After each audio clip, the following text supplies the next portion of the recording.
हरे कृष्णा। आप सभी भक्तों का स्वागत है आज की कथा में। आज हम 17वां अध्याय सीखेंगे, श्रद्धा के विभाग। श्रद्धा क्या होता है, शास्त्र पर श्रद्धा के बारे में हम आज जानेंगे। श्रद्धा त्रय विभाग योग संस्कृत में बोलते हैं और हिंदी में अर्थ है श्रद्धा के विभाग। कल हमने सीखा था कि कैसे पिछले 3 दिनों में हमने दैव और असुर, इन लोग की क्या क्या संपदाएं होती हैं, क्या क्या क्वालिटीज होती हैं या मिस क्वालिटीज आप कह सकते हैं, दुर्गुण होते हैं या गुण होते हैं, क्या क्या होते हैं, और कैसे असुर लोग जो है उनकी जो विचार होते हैं और दृष्टिकोण होते हैं संसार के प्रति, वो संसार का नाश करने के लिए होते हैं। और कैसे अगर कोई व्यक्ति इससे प्रभावित है, आसुरी प्रवृत्ति से प्रभावित, तो कैसे मुक्त हो सकता है, के बारे में भी हमने कल सीखा। तो 17वां अध्याय स्टार्ट करने से पहले हम प्रार्थना करते हैं। ओम ज्ञानतिमिरान्धस्य ज्ञानाञ्जनशलाकया चक्षुरुन्मिलितं येन तस्मै श्रीगुरवे नमः। श्रीचैतन्यमनोभीष्टं स्थापितं येन भूतले स्वयं रूपः कदा ददाति स्वपदान्तिकम्। नमः ॐ विष्णुपादाय कृष्णप्रेष्ठाय भूतले नमस्ते भक्तिवेदान्तस्वामिनिति नामिने। नमस्ते सारस्वते देवे गौरवाणी प्रचारिणे निर्विशेषशून्यवादी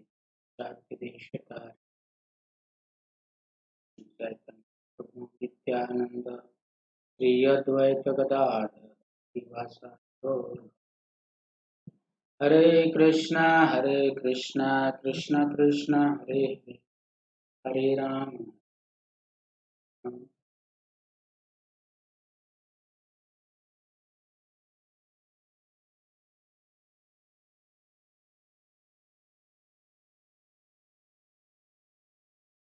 हरे कृष्णा। तो श्रद्धा त्रय, त्रय का अर्थ होता है 3 विभाग, श्रद्धा के 3 विभाग और योग। कैसे यह जो है हम इसको भगवान से जोड़ सकते हैं, यह हम जानेंगे आज। तो श्रद्धा 3 प्रकार का होता है, अलग अलग गुणों के अनुसार। कैसे पता चलेगा व्यक्ति कौन से गुण में है, तो उसके प्रकार पे यज्ञ दान तपस्या भोजन से व्यक्ति जो है जाना जा सकता है कि वो कौन से गुण में है। अर्जुन जी का प्रश्न है, कल भगवान इस बात पे श्लोक समाप्त किए थे कि जो है शास्त्र के नियमों को त्याग करके कार्य करता है ना, तो उसको सुख मिलता है, न परांगति मिलती है, न सिद्धि मिलती है। न सिद्धि मिलता है, न सुख मिलता है, न तो सफलता मिलती है, और न भौतिक रूप से उसको सुख मिलेगा इस संसार में, और परांगति मुक्ति का तो बात ही क्या किया जाए। तो भगवान ने बताया कि जो श्रद्धा रखते हैं शास्त्रों पे, उसको पालन करते हैं, वो दैवीय लोग हैं। 16वें अध्याय में पढ़ा, जो शास्त्रों पे श्रद्धा रखते हैं, सरस उनकी सरल श्रद्धा होती है, स्वाभाविक श्रद्धा होती है, दैवीय लोग होते हैं, स्वाभाविक। और कुछ होते हैं जो कि उनका नेचुरली शास्त्रों से पूरा एकदम अलग ही रहता है, उसको मानते ही नहीं, अकारण इसको स्वीकार नहीं करते। एक होता है ब्लाइंड फेथ, एक होता है ब्लाइंड रिजेक्शन। कहते हैं ब्लाइंडली आप एक्सेप्ट कर रहे हैं, और सब लोग वो होते हैं जो ब्लाइंडली रिजेक्ट करते हैं शास्त्रों को बिना किसी लॉजिक के, ब्लाइंडली रिजेक्शन। तो ये है आसुरी गुण। तो अर्जुन जी का यह प्रश्न है कि ठीक है, जो ब्लाइंडली रिजेक्ट कर देते हैं शास्त्रों को, तो स्वीकार ही नहीं करते, एथिस्टिक टाइप के लोग होते हैं, नास्तिक होते हैं, आसुरी होते हैं, वो तो चलो एक कैटेगरी हो गया। दूसरा हो गया शास्त्रों में पूरा विश्वास होता है उनका पूर्ण रूप से, और उसके अनुसार अपना जीवन जीते हैं। चलो ये 2 प्रकार के लोग हो गए। लेकिन मान लीजिए आसुर में बिल्कुल श्रद्धा नहीं, तो श्रद्धाहीन होता है, तो ऐसा व्यक्ति है, मान लीजिए दोनों को छोड़ दिया जाए, एकदम श्रद्धाहीन असुर, और एक है पूरा श्रद्धा शास्त्र के अनुसार उसकी श्रद्धा है, वो दूसरा कैटेगरी। अब ये 2 एंड को छोड़िए, बीच में आते हैं कि जिसके पास श्रद्धा तो है लेकिन शास्त्र के अनुसार नहीं है। समझिए, दैवी होता है यानी उसके अंदर श्रद्धा है और शास्त्र आधारित श्रद्धा है, जो शास्त्रों में दिया उसके अनुसार अपना जीवन जी रहा है, पूजा पाठ सब करता है, लेकिन शास्त्रों के अनुसार पूर्ण रूप से शास्त्रों पर उसकी श्रद्धा है। दूसरा होता है डिमोनियक, आसुरी व्यक्ति या एथिस्टिक नास्तिक व्यक्ति, जो कि शास्त्र को मानता ही नहीं, उसके अंदर श्रद्धा ही नहीं है, एकदम श्रद्धाहीन व्यक्ति है। एक तो तरफ है श्रद्धाहीन और दूसरा तरफ पूरा श्रद्धा शास्त्र के ऊपर। अब दोनों के बीच वाले व्यक्ति की क्या कंडीशन है, जिसके अंदर तो श्रद्धा है लेकिन शास्त्र आधारित श्रद्धा नहीं है, इधर उधर से सुन के श्रद्धा उसने इकट्ठा कर लिया। श्रद्धा है लेकिन शास्त्र पे आधारित नहीं है, उसकी क्या गति होगी? यह अर्जुन जी का प्रश्न है और यहीं से चालू होता है 17वां अध्याय। हम देखते हैं समाज में कि बहुत सारे लोग श्रद्धा की कमी नहीं है, जैसे बहुत सारे लोग होते हैं साईं बाबा की पूजा करते हैं। अब बताइए वो कौन से शास्त्र में लिखा है? श्रद्धा है, श्रद्धा की कमी नहीं है। शंकर जी का भी मंदिर रहेगा तो शंकर जी को साइड में खड़ा कर देंगे और साईं बाबा को लगा देंगे। कितनी श्रद्धा है बताइए? बिल्कुल भी श्रद्धा की कमी नहीं है। अपने बेटे का नाम राम भी रखेंगे तो उससे पहले साईं लगा देंगे, साईं राम। श्रद्धा की कमी नहीं है, लेकिन शास्त्र से हीन श्रद्धा है। ऐसे लोगों की क्या गति होगी, ये अर्जुन जी पूछ रहे हैं आज। अर्जुन उवाच ये शास्त्र विधिमुत्सृज्य यजन्ते श्रद्धयान्वितः तेषां निष्ठा तु का कृष्ण सत्वमाहो रजस्तमः। ये शास्त्र विधिमुत्सृज्य, जो शास्त्रों के विधियों को त्याग तो देते हैं लेकिन श्रद्धा उनके अंदर रहती है, पूजा करते हैं। तेषां निष्ठा तु का कृष्ण, उनकी निष्ठा उनकी श्रद्धा कौन से गुण में आएगी? उनकी स्थिति क्या है? या सतोगुणी है कि रजोगुणी की तमोगुणी? इसके बारे में बताइए भगवान, थोड़ा क्लैरिफाई कीजिए। क्योंकि हम देखते हैं कि कुछ लोग जो होते हैं उनको ज्ञान हो जाता है कि यह ऐसे करना है वैसे करना है, सुबह उठना चाहिए, लेकिन नहीं उठ पाते। उनको मालूम है उठना चाहिए लेकिन नहीं उठ पाते। कारण क्या है? या तो वो कार्य पसंद नहीं है या फिर लेजी है। दो कारण से, या तो चीज में रुचि नहीं, जो पर्टिकुलर चीज बताया गया है उसमें रुचि नहीं, या तो लेजी है, उसके कारण नहीं करते। लेकिन उनको मालूम है यह कार्य करना चाहिए, उनको सही गलत का अंडरस्टैंडिंग हो गया है, सुन लिए हैं शास्त्रों से साधुओं से, लेकिन अभी भी इतना लालच आलस्य है और जड़ता इतनी ज्यादा है शरीर में कि शरीर अभी भी कंट्रोल में आया नहीं है। सुबह उठने की बात हो, चाहे ठंड गर्मी कोई मौसम, सुबह उठना है नहाना है तो नहाने की बात आती है, आदमी तो कहाँ जाए ठंड के मौसम में। मालूम है सुबह उठ के नहाना है, शास्त्रों में बताया गया है, क्योंकि शरीर बहुत दूषित हो गया रहता है, मृत शरीर के समान हो जाता है। सुबह उठते ही नहाना चाहिए और जहाँ सोए रहते हैं बेड फोल्ड करके तुरंत, अगर जमीन पे सोते हैं तुरंत पोछा मारना चाहिए। और नहीं तो अगर बेड है मान लीजिए तो उसको तो टच ही नहीं करना चाहिए, वो तो शव के समान है। जो मतलब जहाँ आदमी सोता है 1 घंटा से ज्यादा, वो जगह एकदम वैसे ही मान लिया जाता है जैसे कि एक शव रख दिया जाए, शव लाश। कैसे दूषित हो जाएगा वो कपड़ा, दूषित हो जाएगा वो जगह, दूषित हो जाएगा। तो जो व्यक्ति 1 घंटा से ज्यादा सोता है इस जगह पे, तो जिस जगह को सोया है वो जगह दूषित हो गया, उसको पोछा मारना चाहिए। अगर बेड है तो बेड को फोल्ड करके साइड कर देना चाहिए ताकि टच ना हो दोबारा। और कपड़ा जिसको पहन के सोए हैं उसको धोना चाहिए। ये सारे शास्त्रों में नियम बताए गए हैं। अब कलयुग के लोगों के लिए जो कि नहाना एक बार दिन में मुश्किल हो जाता है, वो इतना नियम पालन करे तो बड़ा कठिन हो जाएगा। के लिए तो अभी शरीर तैयार नहीं, जड़ता बनी हुई है शरीर में, तो जानते हैं लेकिन करेंगे नहीं किसी न किसी कारण से। कल हमने पढ़ा था कि उनके मन में काम की वासना होती है इसलिए शास्त्रों को त्याग देते हैं। यहाँ पे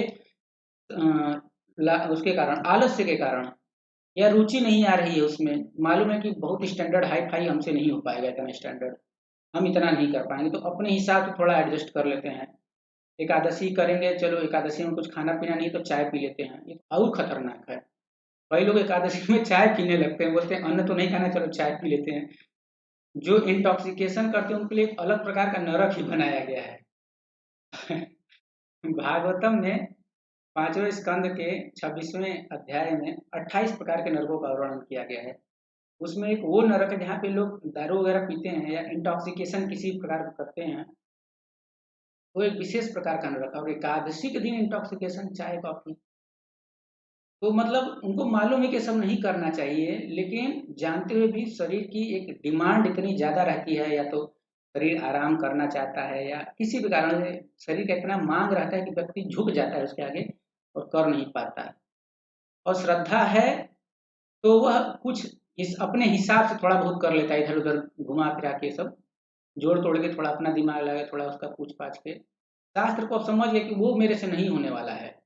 थोड़ा सा इधर से थोड़ा सा उधर से पूछ के फिर हे भगवान पागल समझ के स्वीकार कर लीजिए, मैं पागल हूँ इतना समझ के स्वीकार कर लीजिए, एडजस्ट कर लीजिए। अंत में तो बोल सकते हैं, तो लोग यही बोल के फिर काम चलाते हैं। तो ऐसे लोगों की क्या गति है, अर्जुन जी का एक प्रश्न है। तो दो एक्सट्रीम हमने बताया था कि जो भगवान में विश्वास नहीं करते, शास्त्रों में बिल्कुल विश्वास नहीं करते, वो राक्षसी प्रवृत्ति के हैं। और जो आध्यात्मिक ग्रंथों में आस्था है और पूर्ण आस्था है, वो है एकदम दैवीय, एकदम बीच वाले, जो कि जो वैज्ञानिक साधनाओं के अलावा अन्य कर्मकांडों का निष्ठापूर्वक पालन करते हैं। वैज्ञानिक साधनाओं यानी कि जैसे शास्त्रों में जो बताया गया एकदम साइंटिफिक है कि आप यह करेंगे तो आपको यह फल मिलेगा, आप एक्सपेरिमेंट करिए रिजल्ट मिलेगा, भक्ति कीजिए आपको भगवत धाम मिलेगा, आप जप कीजिए आपका मन पक्का शांत हो जाएगा, किसी प्रकार का डिस्टर्बेंस हो आप नाम जप कीजिए आपका मन एकदम शांत हो जाएगा, शुद्ध हो जाएगा, आपको एकदम डिस्क्रिमिनेटिंग पावर आ जाएगा, निर्णय लेने की क्षमता आ जाएगी। अगर कोई व्यक्ति भ्रमित रहता है और सोचता है कि मेरे जीवन में ऐसा बार बार होता है कि मुझे समझ में नहीं आता मैं क्या करूं, वो नाम जब करे, नाम का प्रभाव यह रहेगा कि उसका जो है तो डाउट का जो क्लाउड है, संशय का जो बादल है वो छट जाएगा और ज्ञान का प्रकाश, सूर्य प्रकाश इतना आएगा कि उसको सही सही समझ में आए कि मुझे क्या करना है इस अवस्था में। तो नाम जब आप करेंगे तो यह निर्णय लेने की क्षमता आपको आ जाएगी, आप सही सही निर्णय खुद का ही नहीं जो लोग आएंगे उनका भी निर्णय ले सकते हैं और लोग आने लगेंगे आपसे यह सीखने के लिए कि इनको बहुत जानकारी है। तो ये प्रभाव है भगवान, मतलब इसको बोलते हैं वैज्ञानिक साधन है, यानी आप साइंटिफिक है, आप एक्सपेरिमेंट करेंगे तो रिजल्ट मिलेगा। तो एक तो हो गया कि शास्त्र के तरीके से, और एक हो गया कि जैसे दुर्गा जी का वो आता है तो अ, नवरात्रि, तो कुछ लोग जो होते हैं एकदम ये पार से वो पार जो है तार वो घुसा देते हैं, या जीभ में तार घुसा देंगे, नाक में एकदम बड़ा सा घुसा देंगे, ऐसे लोगों की क्या गति होती है, ये अर्जुन जी का प्रश्न है। एकदम आर पार कर देना है, चाकू चाकू घुसा दे रहे इधर उधर, ऐसे लोगों की क्या गति होती है। चलिए असुर लोग तो नरक ही जाएंगे, हाँ, वो पता ही चल गया है, लेकिन ये जो बीच वाले इनका क्या गति होगा, भगवान इसके बारे में आज बताएंगे।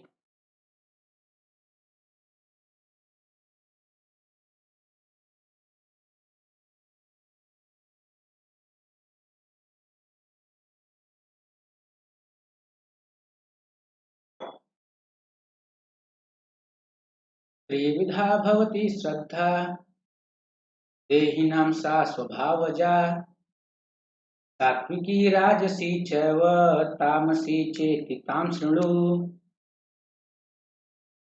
भगवान बोल रहे हैं कि तीन प्रकार की जो है श्रद्धा होती है। त्रिविधा भवती श्रद्धा देहिनाम सा स्वभावजा, स्वभाव से ही उत्पन्न होता है। कुछ लोग एकदम रजोगुणी होते हैं तो उनके अंदर जो श्रद्धा होती है वो रजोगुणी होती है। या तो व्यक्ति शास्त्र को पालन करे, शास्त्र को पालन करेगा तो विशुद्ध सत्व की श्रद्धा होगी या सत्व गुण की श्रद्धा होगी, लेकिन अगर शास्त्र को पालन नहीं करेगा तो अपने मन से करेगा और उसका मन जिस गुण में रहेगा उस प्रकार की श्रद्धा होगी। अब मान लीजिए उसका मन जो है रजोगुणी है तो उसकी श्रद्धा जो है रजोगुणी हो जाएगी, तमोगुणी है तो तमोगुणी श्रद्धा हो जाएगी। तो निर्भर इस बात पर करता है उसका मन किस गुण में है, या वह व्यक्ति जो है पूरा किस गुण में है, शारीरिक रूप से विचार रूप से किस गुण में, उसी गुण पे वह कार्य करने लगेगा। कैसे करने लगेगा भगवान बताते हैं, तत्वानुरूप सर्वस्य श्रद्धा भवति भारत, श्रद्धामयो यं पुरुषो यो यच्छ्रद्धः स एव सः, सत्व अनुरूप सर्वस्य श्रद्धा भवति भारत, श्रद्धामय अयम पुरुषः यह यत् श्रद्धः स एव सः। अपने द्वारा अर्जित गुणों के अनुसार ही जीव को विशेष श्रद्धा से युक्त कहा जाता है। मतलब जिस प्रकार का उसका स्वभाव रहेगा, जिस प्रकार के गुण में वो रहेगा, वैसी ही श्रद्धा जो है उसके पास आएगी। अगर मान लीजिए सात्विक है तो किसकी पूजा करेगा, तामसिक है तो किसकी करेगा, क्योंकि जैसी श्रद्धा होगी वैसा पूजा करेगा। श्रद्धा कैसी रहेगी, जैसा उसका मन रहेगा, क्योंकि मन के अनुसार पूजा कर रहा है। जैसे देखा जाता है कि कई बार अधिकांश भारत में जो लोग पूजा करते हैं, उपासना करते हैं, कैसे करते हैं, अपने ननिहाल गए, मायके गए, वहां पे देखे कि भाभी लोग बड़ा धनवान हो गई, कैसे एक नए बाबा का फोटो लेके आई हैं, क्या एक नया पूजा पाठ चालू की हैं, और इससे वो लोग बोल रहे हैं कि जब से हम लाए हमारे घर में बड़ा जो है धन बढ़ने लगा है और पैसा आने लगा है। अब ये भी पूछेंगे पूजा करने का विधि बताओ, तो वो भी अपना मन गढ़ंत पुराण से पूजा करने का विधि बता देंगे कि ऐसे ऐसे है। ये भी वही बाबा को लेके आएंगी। कुछ लोग तो वो लाफिंग बुद्धा लेके आते हैं, उसका पेट सुबह सुबह टोती कि इसका अगर पेट टच करेंगे तो पैसा आएगा। अलग अलग प्रकार के मेंटल अपने मानसिकता अनुसार वो लोग श्रद्धा लगा देते हैं और फिर वैसे पूजा करना चालू कर देते हैं। यजन्ते सात्विका देवान यक्ष रक्षांसि राजसः, प्रेतान भूतगणंश्चान्ये यजन्ते तामसा जनः।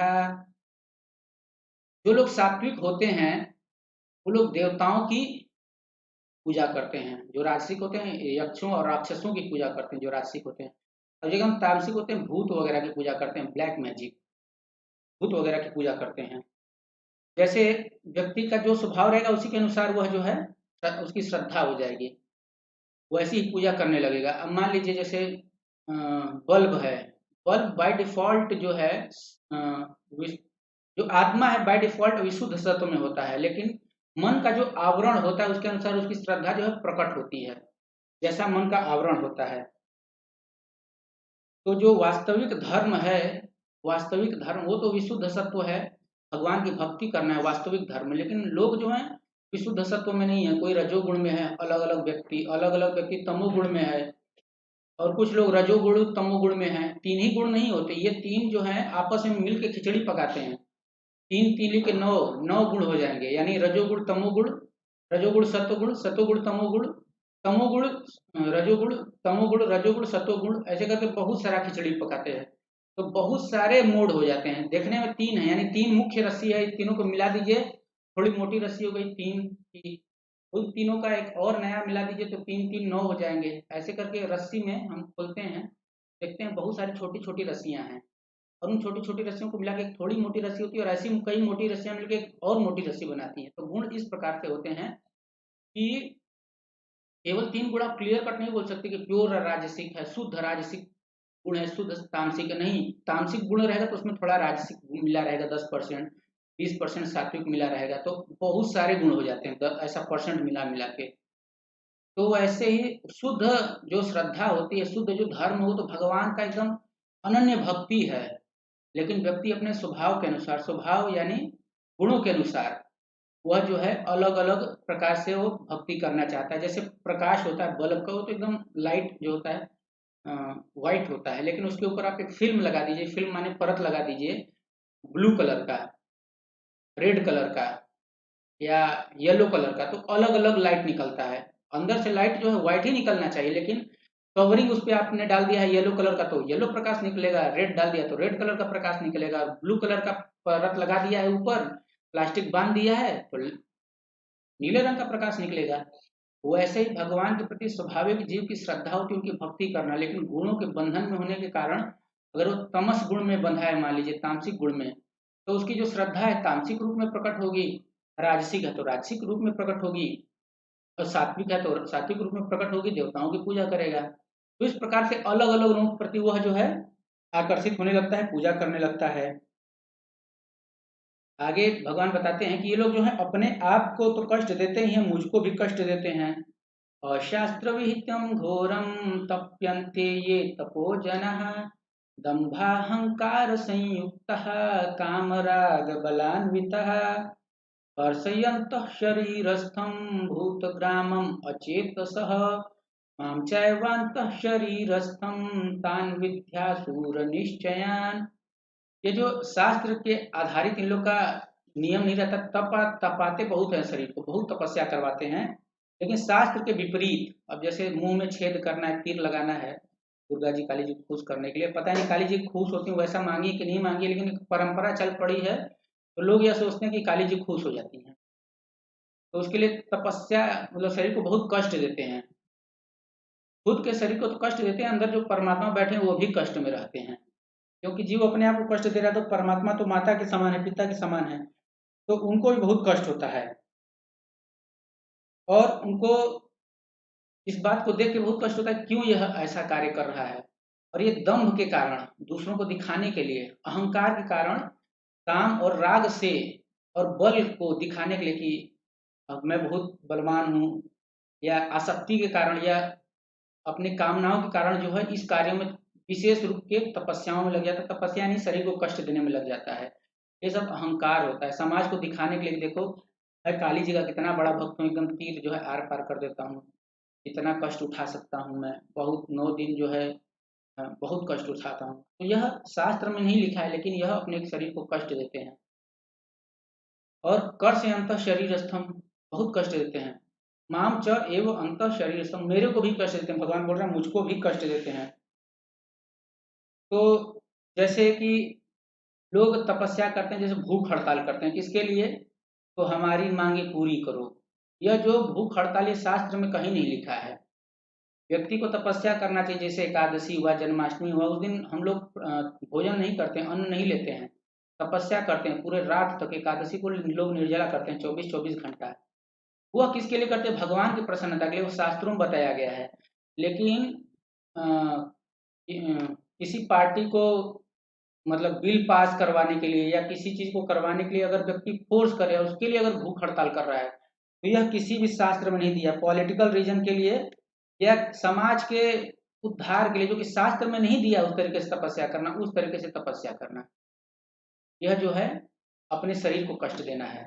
अपने शरीर को आप कष्ट दे सकते हैं, लेकिन उद्देश्य क्या होना चाहिए? भगवान की प्रसन्नता।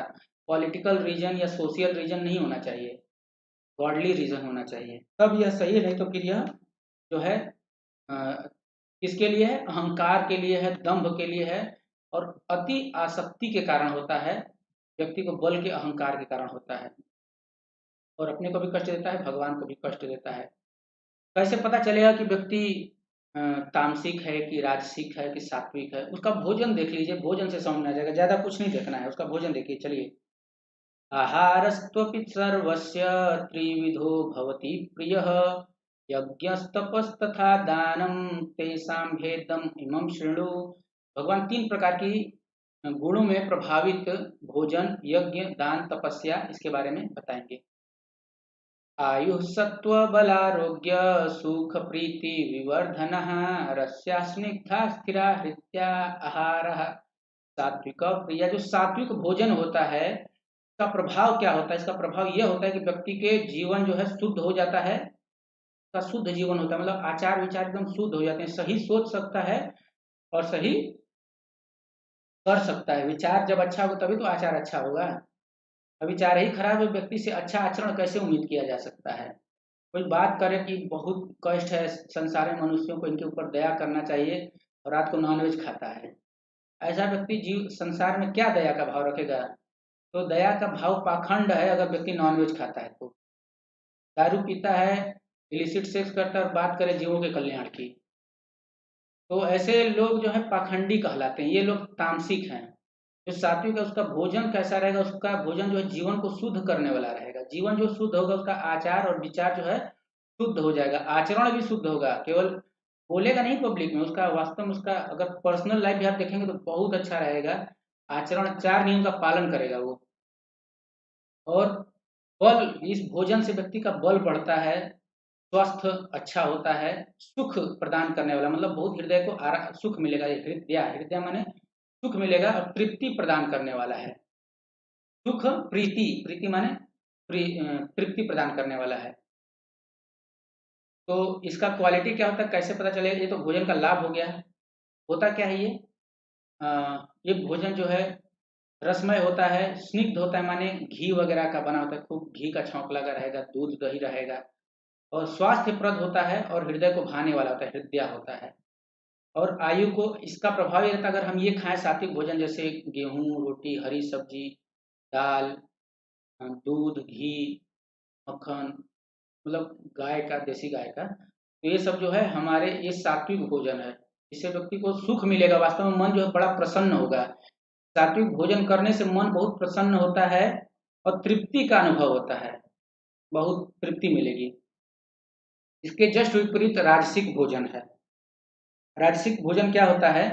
कट्वम्ल लवणात्युष्ण तीक्ष्ण रुक्ष विदाहिनः, आहारा राजस्येष्टा दुख शोकामय प्रदः। पहले तो कटु रहेगा, बहुत तीखा रहेगा, अम्ल रहेगा, कड़वा रहे, कटु माने कड़वा रहेगा, अम्ल माने बहुत खट्टा रहेगा, और लवण माने नमकीन बहुत ज्यादा रहेगा, और उष्ण बहुत ज्यादा गर्म रहेगा, तीक्ष्ण बहुत तीखा रहेगा, रुक्ष बहुत शुष्क रहेगा, सूखा, विदाहीन जलाने वाला रहेगा, चाइनीज आइटम रहेगा। जितना भी चाइनीज आइटम सब इसी कैटेगरी में आता है राजसिक में। जलन उत्पन्न करने वाला है, और भोजन जो है रजोगुणी प्रिय लोगों को बड़ा प्रिय लगता है। मुंह से पसीना निकलता रहेगा, लार निकलता है, पसीना पोंछ पोंछ के खाएंगे। ऐसा नहीं है भाई राजसिक भोजन बीमार करने वाला मत खाओ, नहीं खाएंगे। इससे क्या होता है? दुख देने वाला है, शोक देने वाला, रोग उत्पन्न करने वाला। देखा जाए तो तीनों एक ही चीज है, दुख, शोक और रोग। लेकिन दुख क्या होता है कि खाते समय जो मिलता है, बहुत कष्ट होता है, मुंह भभा रहा है, फूक फूक फूक फूक के खा रहे हैं, पानी पी पी के खा रहे हैं, इसको बोलते हैं दुख।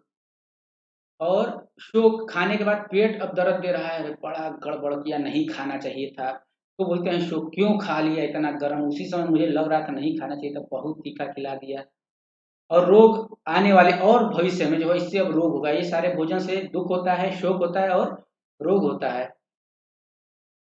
तो इस प्रकार का भोजन से व्यक्ति को बचना चाहिए, क्योंकि ये आयु बढ़ाने वाला नहीं है, घटाने वाला, जस्ट विपरीत है सात्विक भोजन का। और तामसिक क्या होता है, ये बासी होता है, स्वाद रहित, यातायामं गतरसं पूति पर्युषितं च यत् उच्छिष्टम् अपि चामेध्यं भोजनम तामस प्रियम। यातायामम यानी 3 घंटा पहले पका हो तो बासी हो गया, अब वो जो है तमोगुणी हो गया। और गत रसम उसमें रस ही नहीं है, स्वादहीन है। पूति माने बेकार है, और पर्युषितम माने सड़ा हुआ है। उच्छिष्ट किसी का जूठा है, लोग सोचते हैं हम प्रेम कर रहे हैं, हम एक दूसरे का जूठा खाते हैं, नहीं खाना चाहिए जूठा। उच्छिष्ट जूठा। और अमेध्य माने स्पर्श करने लायक नहीं, जैसे नॉनवेज वगैरह, ये सब तामसिक में आता है। ये उन्हीं भोजन से आप समझ सकते हैं कि व्यक्ति कौन से गुण में है। वास्तव में समाज का वर्गीकरण वैदिक काल में जो है भोजन के आधार पर रहता था। अगर कोई सात्विक भोजन करता था तो वो ऊपर की श्रेणी में माना जाता, ब्राह्मण माना जाता था। जो राजसिक खाता था वो राजा क्षत्रिय श्रेणी में आता था।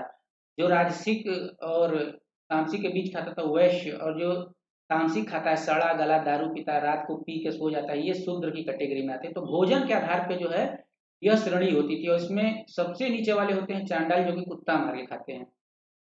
इसमें गाय काट के खाने का इसमें है ही नहीं वर्णन। जो सबसे खराब आदमी कुत्ता मार के खाता है, और गाय काट के खाने वाला तो भूत पिशाच में आता है, वो तो आदमी है ही नहीं। तो वेदों में इस प्रकार की कैटेगरी जो भोजन के आधार पर की गई है। सात्विक भोजन जो है रसमय होता है, स्निग्ध होता है, स्निग्ध यानी घी में छना रहेगा, पुलाव वगैरह इस प्रकार से। और स्वास्थ्य वर्धक होता है, जीवन को बढ़ाने वाला है, और व्यक्ति को जो है आनंद प्रदान करने वाला है, तृप्ति का अनुभव कराता है। इसके जस्ट विपरीत जो राजसिक होता है, बहुत मसालेदार होता है, खट्टा होता है, और दुख देता है, यानी खाने में परेशानी करता है, खाने के बाद परेशान करता है, भविष्य में परेशानी करता है, दुख शोक और रोग, यानी अलग अलग अंतराल में। तो इसमें ये सब लहसुन प्याज सब इसी कैटेगरी में आता है। और तामसिक यानी कि जैसे एक सुअर होता है, वो क्या खाता है, मल मूत्र कुछ भी खा लेता है, सड़ा गला, तो यह सारा भोजन इसी कैटेगरी में आता है। एकदम बासी रहेगा, स्वाद रहित रहेगा, उसका कोई टेस्ट ही नहीं है। जैसे नॉनवेज है, उसका कोई टेस्ट नहीं होता है, उसको टेस्ट डालने के लिए खूब मसाला का छौंक मारा जाता है, ये वो सब बहुत कुछ किया जाता है, उसका खुद का कुछ टेस्ट नहीं होता है। हरी सब्जी आप ऐसे ही खा सकते हैं, ककड़ी देखा जाता है गाँव में लोग ककड़ी ऐसे ही खा लेते हैं, या करेला भिंडी ऐसे ही तोड़ के खा लेते हैं, मूली ऐसे ही खा लेते हैं। तो ये सारी चीजें होती हैं सात्विक में आती हैं। ये बासी होता है, स्वाद रहित होता है, और शरीर को अस्वस्थ करने वाला है, बासी रहता है सब, जीवन की आयु को जो है कम कर देगा, अशुद्ध जीवन और असंतोष का भाव प्रकट करता है। इसके कारण जो है जीव में असंतोष का भाव प्रकट होता है।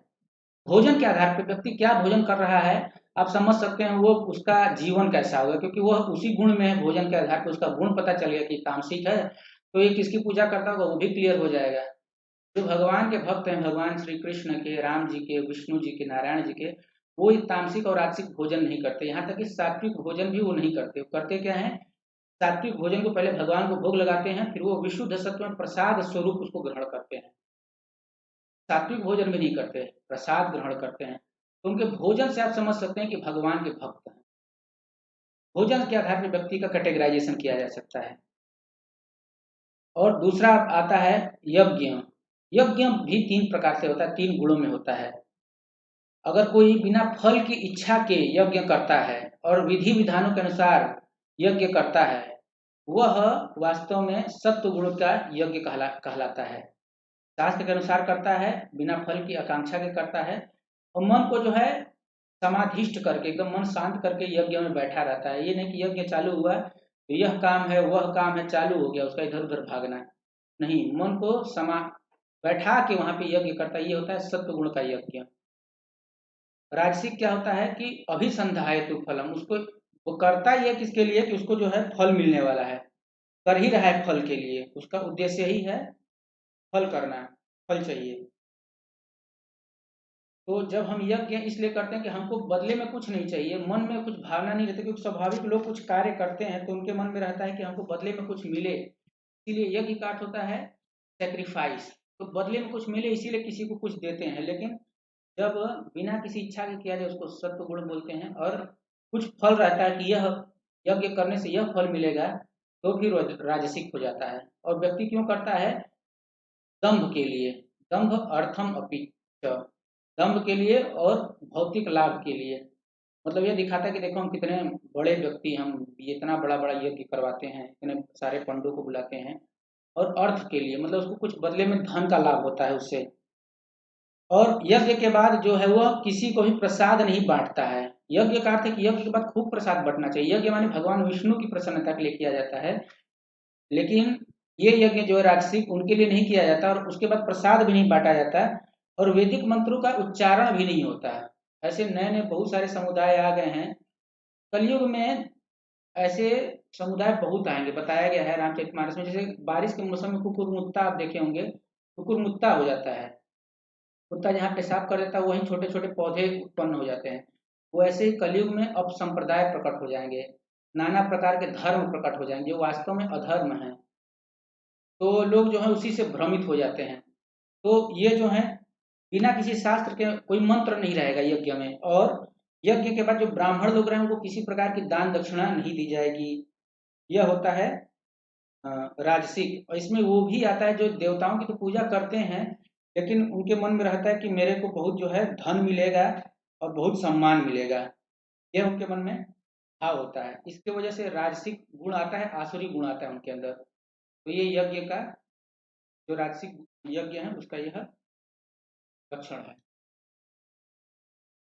और तामसिक यज्ञ कैसे होता है? विधिहीनम असृष्टानम मंत्रहीनम अदक्षिणम श्रद्धा विरहितम यज्ञम तामसम परिचक्षते। शास्त्र के अनुसार नहीं रहता, शास्त्र से हीन रहता है, मंत्रहीन रहता है, मंत्रों का उच्चारण नहीं होता है, और दक्षिणा भी नहीं देते हैं। राजसिक का जो मैंने बताया कि दंभ करते हैं और अर्थ के लिए करते हैं, और दक्षिणा नहीं देते हैं, और मंत्रों से हीन रहता है, ये तामसिक आता है। तामसिक में तमो गुण के अंतर्गत जो यज्ञ होता है उसमें दक्षिणा नहीं देते हैं। जो ब्राह्मण आए हैं उनको दक्षिणा देकर संतुष्ट करना चाहिए यज्ञ करने के बाद। और मंत्रहीनम, मंत्र का उच्चारण भी नहीं रहता है उसमें। और विधिहीनम, शास्त्रों के द्वारा वो होता नहीं, अपने मन से उत्पटांग कोई भी यज्ञ, नया नया यज्ञ जो है, अब नए नए भगवान तो नया नया यज्ञ तो करना ही पड़ेगा। अब अपने मन का किसी को भी भगवान बना दिए तो उनका थोड़े ना किसी शास्त्र में दिया है। तो यह प्रकार का जो है श्रद्धा भी रहता है, और श्रद्धा नहीं जाती है, बिना श्रद्धा के बस करवा देते हैं, चार लोग का देखा देखी। ऐसा बहुत सारा घर परिवार में होता है, आम समाज में देखा जाता है कि एक व्यक्ति ने करवाया तो उसका चाचा भी करवाएगा, उसका मामा गांव में भी लोग करवाना चालू कर देंगे। क्यों करवा रहे हैं? कोई शास्त्र में वर्णन नहीं। जैसे ऐसे अनेकों चीजें बताई जा सकती हैं। एक बहुत फेमस बताऊंगा, जैसे शिव चर्चा आजकल चल रहा है, शिव चर्चा, उसमें कुछ तो पहनते हैं हाथ में। और शिव चर्चा आज तक मैं अटेंड तो नहीं किया हूँ, लेकिन सुना हूँ कि लोग, बहुत लोग अब धीरे धीरे उसको करना चालू किए। कहीं शास्त्र में नहीं लिखा शिव चर्चा। और वो फिर श्रद्धा से ही केवल देखा देखी, बिना शास्त्र के, बिना मंत्र के, बिना दक्षिणा के यह सब कार्य चालू है, तामसिक है पूरा। और इसमें कई बार जो है लोग ऐसे लोगों की पूजा करने लगते हैं, ये तो तामसिक हो गया। राजसिक वैसे लोगों की पूजा करने लगते हैं जो भगवान है नहीं, भगवान की पूजा नहीं करते हैं उसमें, या कोई मंत्री की पूजा करने लगेंगे। जैसे वर्ल्ड वार हो रहा था तो उसमें एक व्यक्ति जो है हिटलर की पूजा कर रहा था, तो भूत पिशाचों की नौकरी करने पूजा करने लगते हैं, मंत्री की भी पूजा करने लगते हैं। क्यों? हमको बदले में नौकरी चाहिए, तो मंत्री की पूजा करने लगते हैं। यह जो है बहुत खतरनाक है। लॉकडाउन में ये घटना घटित हुआ हैदराबाद में। एक लड़की थी जो कि लॉकडाउन था, जो खाली बैठे थे, तो उसने मोबाइल में ब्लैक मैजिक देखना चालू किया, उसको अट्रैक्शन हो गया, उसे सीखने लगी। और एक उसको इतना, मतलब उसमें घुस गई, उसको लगा कि उसको ब्लैक मैजिक आता है। और उसको एक बार अंदर से फीलिंग आई कि बोली, और पिताजी और माताजी दोनों जो हैं बहुत बड़े कॉलेज प्रोफेसर थे दोनों, माता पिता दोनों। तो उनको भी कन्विक्शन हो गया, विश्वास हुआ कि हाँ इसको जो है ब्लैक मैजिक आता है, और एक साल के अंदर यह प्रैक्टिस उसने कर लिया। और फिर उसने बोला कि हमारे घर में जो है एक आत्मा है, इसको हमको भगाना चाहिए, लेकिन इसको कोई भगा नहीं सकता, ये बहुत शक्तिशाली, मैं ही भगा सकती हूँ, लेकिन इसके लिए मुझे जो है आत्मा इस शरीर से निकालना पड़ेगा। तो आप लोग एक काम कीजिए, मेरे शरीर को मार दीजिए, मैं जाऊंगी उसको आत्मा को भगा दूंगी, बुरी आत्मा को, बाद में वापस इस शरीर में आ जाऊंगी। तो माता पिता देखिए कितने पढ़े लिखे साइंटिस्ट हैं, वो सब प्रोफेसर हैं कॉलेज में, लेकिन ये होता है शास्त्र ज्ञान न होने से व्यक्ति कुछ भी उटपटांग चीज को स्वीकार कर लेता है, क्योंकि प्रैक्टिकल नॉलेज थोड़े ना बताया जाता है कॉलेज में। कॉलेज में पेट भरने के लिए बताया जाता है, लेकिन जीवन कैसे जीना है, सही गलत का निर्णय कैसे लेना है, ये सब नहीं बताया जाता, वो शास्त्रों में बताया जाता है। तो उन लोग को लगा ठीक है बेटी तुम जैसा बोलो। वो अपने दोस्त को भी फोन करके बोल दे कि देखो तुम आओ, ऐसा ऐसा हो रहा है, बहुत मजा, मतलब घर में देखो कैसे मेरी बेटी बहुत टैलेंटेड है। वो आदमी जब तक पहुंचा तो घटना घट चुका था, लड़की मर चुकी थी, और काफी देर ये लोग वेट किए, घंटा 2 घंटा वेट किए, लड़की वापस ही नहीं आई। वो आदमी आके देख रहा है वहां पे लाश पड़ा हुआ है, दोनों पति पत्नी उसको बोल रहे हैं शांति से बैठने के लिए कि चुप रहो, हल्ला मत करो, ये गई है, अभी भूत लोग को भगाएगी, उसके बाद जो है वापस आएगी। और वो आदमी देखा, फिर तुरंत पुलिस को बुलाया, ये दोनों को जेल डाल दिया गया। ये घटना है, रियल घटना है। ये होता है रज तमोगुण श्रद्धा, तमोगुणी श्रद्धा, बिना शास्त्र के, बस अपने मन से इधर उधर से सुन के। और ये होता है, प्रैक्टिकली देखा जा सकता है। तो अर्जुन जी का प्रश्न कितना सत्य है कि लोगों की श्रद्धा किस प्रकार की होती है। तो ये तामसिक श्रद्धा है। तो सात्विक यज्ञ क्या होता है, बिना स्वार्थ के होता है, सेवा की भावना से होता है, शास्त्र के अनुसार होता है, और कर्तव्य के रूप में व्यक्ति बलिदान करता है, बदले में उसको कुछ फल की इच्छा नहीं होती, मन में ये नहीं रहता है कि मैं इसको यह दे रहा हूँ तो बदले में मुझे कुछ मिले, ये उसके मन में भाव नहीं होता। रजोगुण होता है, भौतिक लाभ की इच्छा रहती है कि लक्ष्मी गणेश की पूजा करेंगे, लक्ष्मी गणेश है ही नहीं। दीपावली में जो नया नया कल्चर चालू हो गया, लक्ष्मी गणेश कहाँ से चालू हो गया? लक्ष्मी के बाद तो नारायण आते हैं ना, सीता जी के बाद राम आते हैं, सीता राम, लक्ष्मी नारायण, राधा कृष्ण, ये सब वर्णन आता है। लक्ष्मी गणेश कहाँ से आ गए? तो व्यक्ति भौतिक लाभ की इच्छा से वह सब काम जो है चालू कर देता है, दूसरों का देखा देखी। यह शास्त्रों में आधारित नहीं है, ये तमोगुणी है, वास्तव में तमोगुणी है। और अहंकार के लिए, दूसरों को दिखाने के लिए लोग यज्ञ करते हैं। और तमोगुणी यज्ञ शास्त्र के नियमों के खिलाफ है, प्रसाद बिना वितरण के, बिना दक्षिणा के, बिना मंत्रोच्चार के, और बिना श्रद्धा के व्यक्ति करता है। अब तपस्या भगवान बता रहे हैं कि यज्ञ बता दिए, भोजन बता दिए, अब तपस्या 3 प्रकार की, ये बहुत महत्वपूर्ण है। 3 प्रकार की तपस्या और 3 गुणों में तपस्या। तो 3 प्रकार की तपस्या क्या होती है? मन की तपस्या, वाणी की तपस्या और शरीर की तपस्या। तो सबसे पहले शरीर की तपस्या भगवान बताते हैं, देवद्विज गुरु प्राज्ञ पूजनम शौचमार्जवम ब्रह्मचर्यम अहिंसां च शारीरम तप उच्यते। व्यक्ति को स्वाभाविक देव यानी भगवान का, द्विज यानी ब्राह्मणों का, गुरु अपने गुरुजनों का, माता पिता प्राज्ञ यानी जो श्रेष्ठ लोग हैं माता पिता, उनकी पूजा करनी चाहिए। उनका पूजा करने का क्या अर्थ है? आरती उतारना नहीं अर्थ है, उनका अर्थ है कि उनका आज्ञा पालन करना। अब जैसे हम भगवान का आरती उतारते हैं, इसका क्या अर्थ है कि हम उनकी आज्ञा पालन करना चाहते हैं। लोग बोलते हैं हम भगवान को मानते हैं, हम भगवान को मानते हैं, उससे ज्यादा अच्छा है हम भगवान की मानते हैं। एक तो होता है लोग बोलते हैं भगवान को मानते हैं लेकिन उनकी नहीं मानते, मतलब भगवत गीता में जो लिखा है वो हम नहीं मानते लेकिन भगवान को मानते हैं। कहाँ का मानना हुआ? भगवान को मानना है, उनकी बात को मानना है, जो उनकी बात को आज्ञा पालन करना, ये होता है उनके प्रति रिस्पेक्ट। अलग अलग चीज का रिस्पेक्ट हम अलग अलग तरीके से करते हैं। जैसे भगवान प्रसाद के रूप में प्रकट होते हैं तो उसका रिस्पेक्ट हम कैसे करते हैं? प्रसाद पा करके, खा करके, उसको पाना बोलते हैं। भगवान पुस्तक के रूप में प्रकट होते हैं, भागवतम के रूप में, तो उनका हम सम्मान कैसे करते हैं? उनको पढ़ करके। वैसे ही भगवान के अर्चा विग्रह की हम पूजा करते हैं, उनका आरती करके। भगवत गीता का हम रिस्पेक्ट करते हैं उनको पालन करके। शौचम पवित्रता यानी स्नान करना, आर्जवम माने सिंप्लिसिटी, सरल रहना चाहिए व्यक्ति को, ऐसा नहीं मन में कुछ और बाहर पे कुछ और, वैसा करेंगे छल कपट रखेंगे तो हमारा जीवन जो है बहुत कष्टमय हो जाएगा।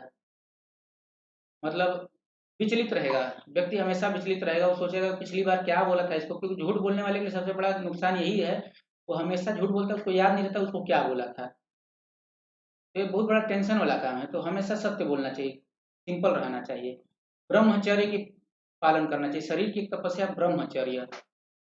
ब्रह्मचर्य 2 तरीके से पालन होता है। कोई जो नैष्ठिक ब्रह्मचार्य तो जो कभी जीवन में विवाह नहीं करते हैं, ब्रह्मचर्य का पालन करते हैं। एक होते हैं गृहस्थ ब्रह्मचर्य, यानी जिसके साथ विवाह करते हैं केवल उसी के साथ रहते हैं, किसी दूसरे संबंध में वो इन्वॉल्व नहीं होते हैं, शारीरिक संबंध में। ये होता है ब्रह्मचर्य। एक पति व्रता या एक पत्नी व्रता। अहिंसा, अहिंसा माने जीवों के प्रति किसी भी प्रकार से हिंसा नहीं करनी चाहिए, है शरीर की तपस्या। उसके बाद थोड़ा सा सटल जाते हैं, वाणी की तपस्या, यानी उससे ज्यादा सूक्ष्म, शरीर की तपस्या से सूक्ष्म है वाणी की तपस्या। कि वाणी कैसा बोलना चाहिए? अनुद्वेगकरं वाक्यं सत्यं प्रियहितं च यत् स्वाध्यायाभ्यसनं चैव वाङ्मयं तप उच्यते। वाङ्मय की तपस्या क्या है, वाणी की तपस्या क्या है? कि उद्विग्न करने वाले वचन न बोले जाएं। ऐसे वचन बोलिए जिससे कि व्यक्ति को अच्छा लगे। अगर हम डिस्टर्ब भी हैं तो हमारे डिस्टर्ब होने का कारण हमारा मन है, उस डिस्टर्ब मन से हम डिस्टर्ब हैं, दूसरों को क्यों डिस्टर्ब करें? तो यह सोचिए, खुद सहन करना चाहिए, दूसरों के मन को भी ज्यादा डिस्टर्ब नहीं करना चाहिए। हम डिस्टर्ब दूसरों को भी डिस्टर्ब करते हैं, ऐसा सही नहीं। तो अनुद्वेग करम वाक्य, ऐसा वाक्य बोलना चाहिए जिससे व्यक्ति जो है उद्विग्न न हो, अनउद्विग्न यानी विघ्न न हो। और सत्य हो, सत्य बोलना चाहिए, सत्य संभाषण करना चाहिए। झूठ बिना मतलब के बोलने का लाभ नहीं है। कोई बिजनेस मैन है तो उसको झूठ बोलना पड़ता है। कितना झूठ बोलना चाहिए बिजनेस में? इतना दाल में नमक, ज्यादा डाल देंगे तो आदमी खा नहीं सकता, और कम डालेंगे तो फीका लगेगा, यानी बिजनेस का चौपट हो जाएगा। और ज्यादा डालेंगे तो पाप हो जाएगा। तो झूठ बोलने का अधिकार वैश्य को केवल है, वो भी जितना जरूरत है उतना। जैसे दुकानदार लोग बोलते हैं, अरे भाई साहब आप तो अपने ग्राहक है, आपके लिए क्या, जितने में लाए हैं आप उतने में ही ले जाइए। लाया रहेगा 10 रुपए का, बेचेगा 12 में, बोलेगा आपके लिए क्या है, आप तो अपने आदमी हैं। तो उतना चलता है, लेकिन 10 रुपए में लाया 40 में बेचे, वो सही नहीं है। और प्रिय, सत्य बोले लेकिन प्रिय होना चाहिए। अगर सत्य है और उसका लाभ कड़वा लग रहा है, माने अगर गुरु अपने शिष्य को बोले तो बोल सकता है, लेकिन अगर दूसरे को बोले, उसका शिष्य नहीं है, तो फिर उसको बोलने का लाभ नहीं। अगर प्रिय नहीं, उसको खराब लग सकता है, तो फिर बोलने का कोई लाभ नहीं होगा। उसके बाद है हित, माने वह वाणी से उसका हित होना चाहिए, भला होना चाहिए, ऐसा ज्ञान देना चाहिए दूसरों को जिससे कि वो प्रैक्टिकली अपने जीवन में उतार सके, उससे उसको फायदा हो सके। और इसके लिए व्यक्ति को स्वाध्याय, जिह्वा से जो है स्वाध्याय करना चाहिए। वेदों, भगवत गीता, भागवत आदि ग्रंथों का जो है पढ़ना चाहिए, जिह्वा से उसका उच्चारण करना चाहिए। स्वाध्याय अभ्यसन, स्वाध्याय करना चाहिए, अभ्यास करना चाहिए वेदों को पढ़ने का। वाङ्मयम तप उच्यते, ये है वाणी की तपस्या। माने वाणी कैसी होनी चाहिए? Step by step. पहले तो सोचना चाहिए कि मैं बोलूंगा तो डिस्टर्ब तो नहीं हो जाएगा। तो डिपेंड करता है, अगर शिष्य है तब तो उसको सत्य बोलना चाहिए, क्योंकि उसमें उसका भलाई है। डांटना चाहिए, अगर पुत्र है तो डांटना चाहिए। यह केवल माता पिता और गुरु को अधिकार है। लेकिन इन जनरल यहाँ पे बताया जा रहा है कि उद्विग्न करने वाला वाणी नहीं होना चाहिए। चलो उद्विग्न करने वाला नहीं है तो क्या इधर उधर का हंसी मजाक करें? नहीं, सत्य होना चाहिए। अच्छा, सत्य भी होना चाहिए, हाँ। और सुनने में भी प्रिय लगना चाहिए, केवल सत्य और प्रिय न लगे तो मत बोलिए। अच्छा, सुनने में प्रिय लगना चाहिए, ठीक है, सत्य भी है प्रिय भी है, लेकिन दूसरे की चर्चा है फलाना व्यक्ति का, लेकिन इसके लिए फायदा नहीं, तो फिर बोलने का क्या लाभ? तो हितकारी नहीं तो क्यों अपना टाइम वेस्ट कर रहे हैं उसका, कर रहे हैं तो हितकारी होना चाहिए। और स्वाध्याय अभ्यसनम, वाणी की और क्या तपस्या है? ये सब बोलना हो गया। भागवत भगवत गीता आदि शास्त्रों को पढ़ना, जीवा से उच्चारण करना और दूसरों को बताना, यह है वाणी की तपस्या। जब हम प्रचार करते हैं तो ये सारी चीजें अपने आप हो जाती हैं। जब भगवान के लिए हम बोलते हैं तो ये सारी चीजें अपने आप हो जाती हैं। क्यों? क्योंकि उद्विग्न करने वाले वचन नहीं, लोगों को ज्ञान देने वाले हैं, परम सत्य पे आधारित ज्ञान है, इसलिए झूठ नहीं है। और प्रिय है क्योंकि सबको लाभ पहुंचाने वाला, हितकारी है। और अपना प्रैक्टिस हो जाता है, हम भगवत गीता पढ़ते हैं, भगवत गीता के बारे में बताते हैं। और शरीर की तपस्या हो जाती है, भगवान की सेवा करने से उनको रोज प्रणाम करना होता है। और वाणी की हो गई। अब सबसे सूक्ष्म है मन की तपस्या, ये सबसे आखिरी में आएगा। यानी पहले शरीर की तपस्या व्यक्ति को प्रैक्टिस करनी चाहिए, फिर वाणी की। मन का जो है थोड़ा डिफिकल्ट है, क्या है? मन प्रसाद सौम्यत्व, मौनम आत्म विनिग्रह, भाव संशुद्धि तपोमान समुच्यते। व्यक्ति को मन जो है प्रसाद रहना चाहिए, मतलब संतुष्ट रहना चाहिए, सौम्य रहना चाहिए। सौम्य का अर्थ होता है कि वह जानता है किसके साथ कैसा व्यवहार करना चाहिए, तो बोलते हैं सौम्य। मन जो है एकदम सरल होना चाहिए, सौम्य होना चाहिए। और मौन होना चाहिए, मन जो है मौन रहना चाहिए, मन मौन। और आत्म विनिग्रह, आत्म संयम होना चाहिए, इधर उधर भागना नहीं चाहिए मन। और भाव संशुद्धि, भाव के जीवन की जो है संशुद्धि होनी चाहिए, जीवन का शुद्धि होना चाहिए, भाव का जो है शुद्धि होना चाहिए। यह जो तप होता है इसको मानस मानस तप बोलते हैं, यानी मन का तपस्या बोलते हैं। अब मौन, अभी हम लोग थोड़ा 5 सेकंड का मौन रखेंगे सभी लोग।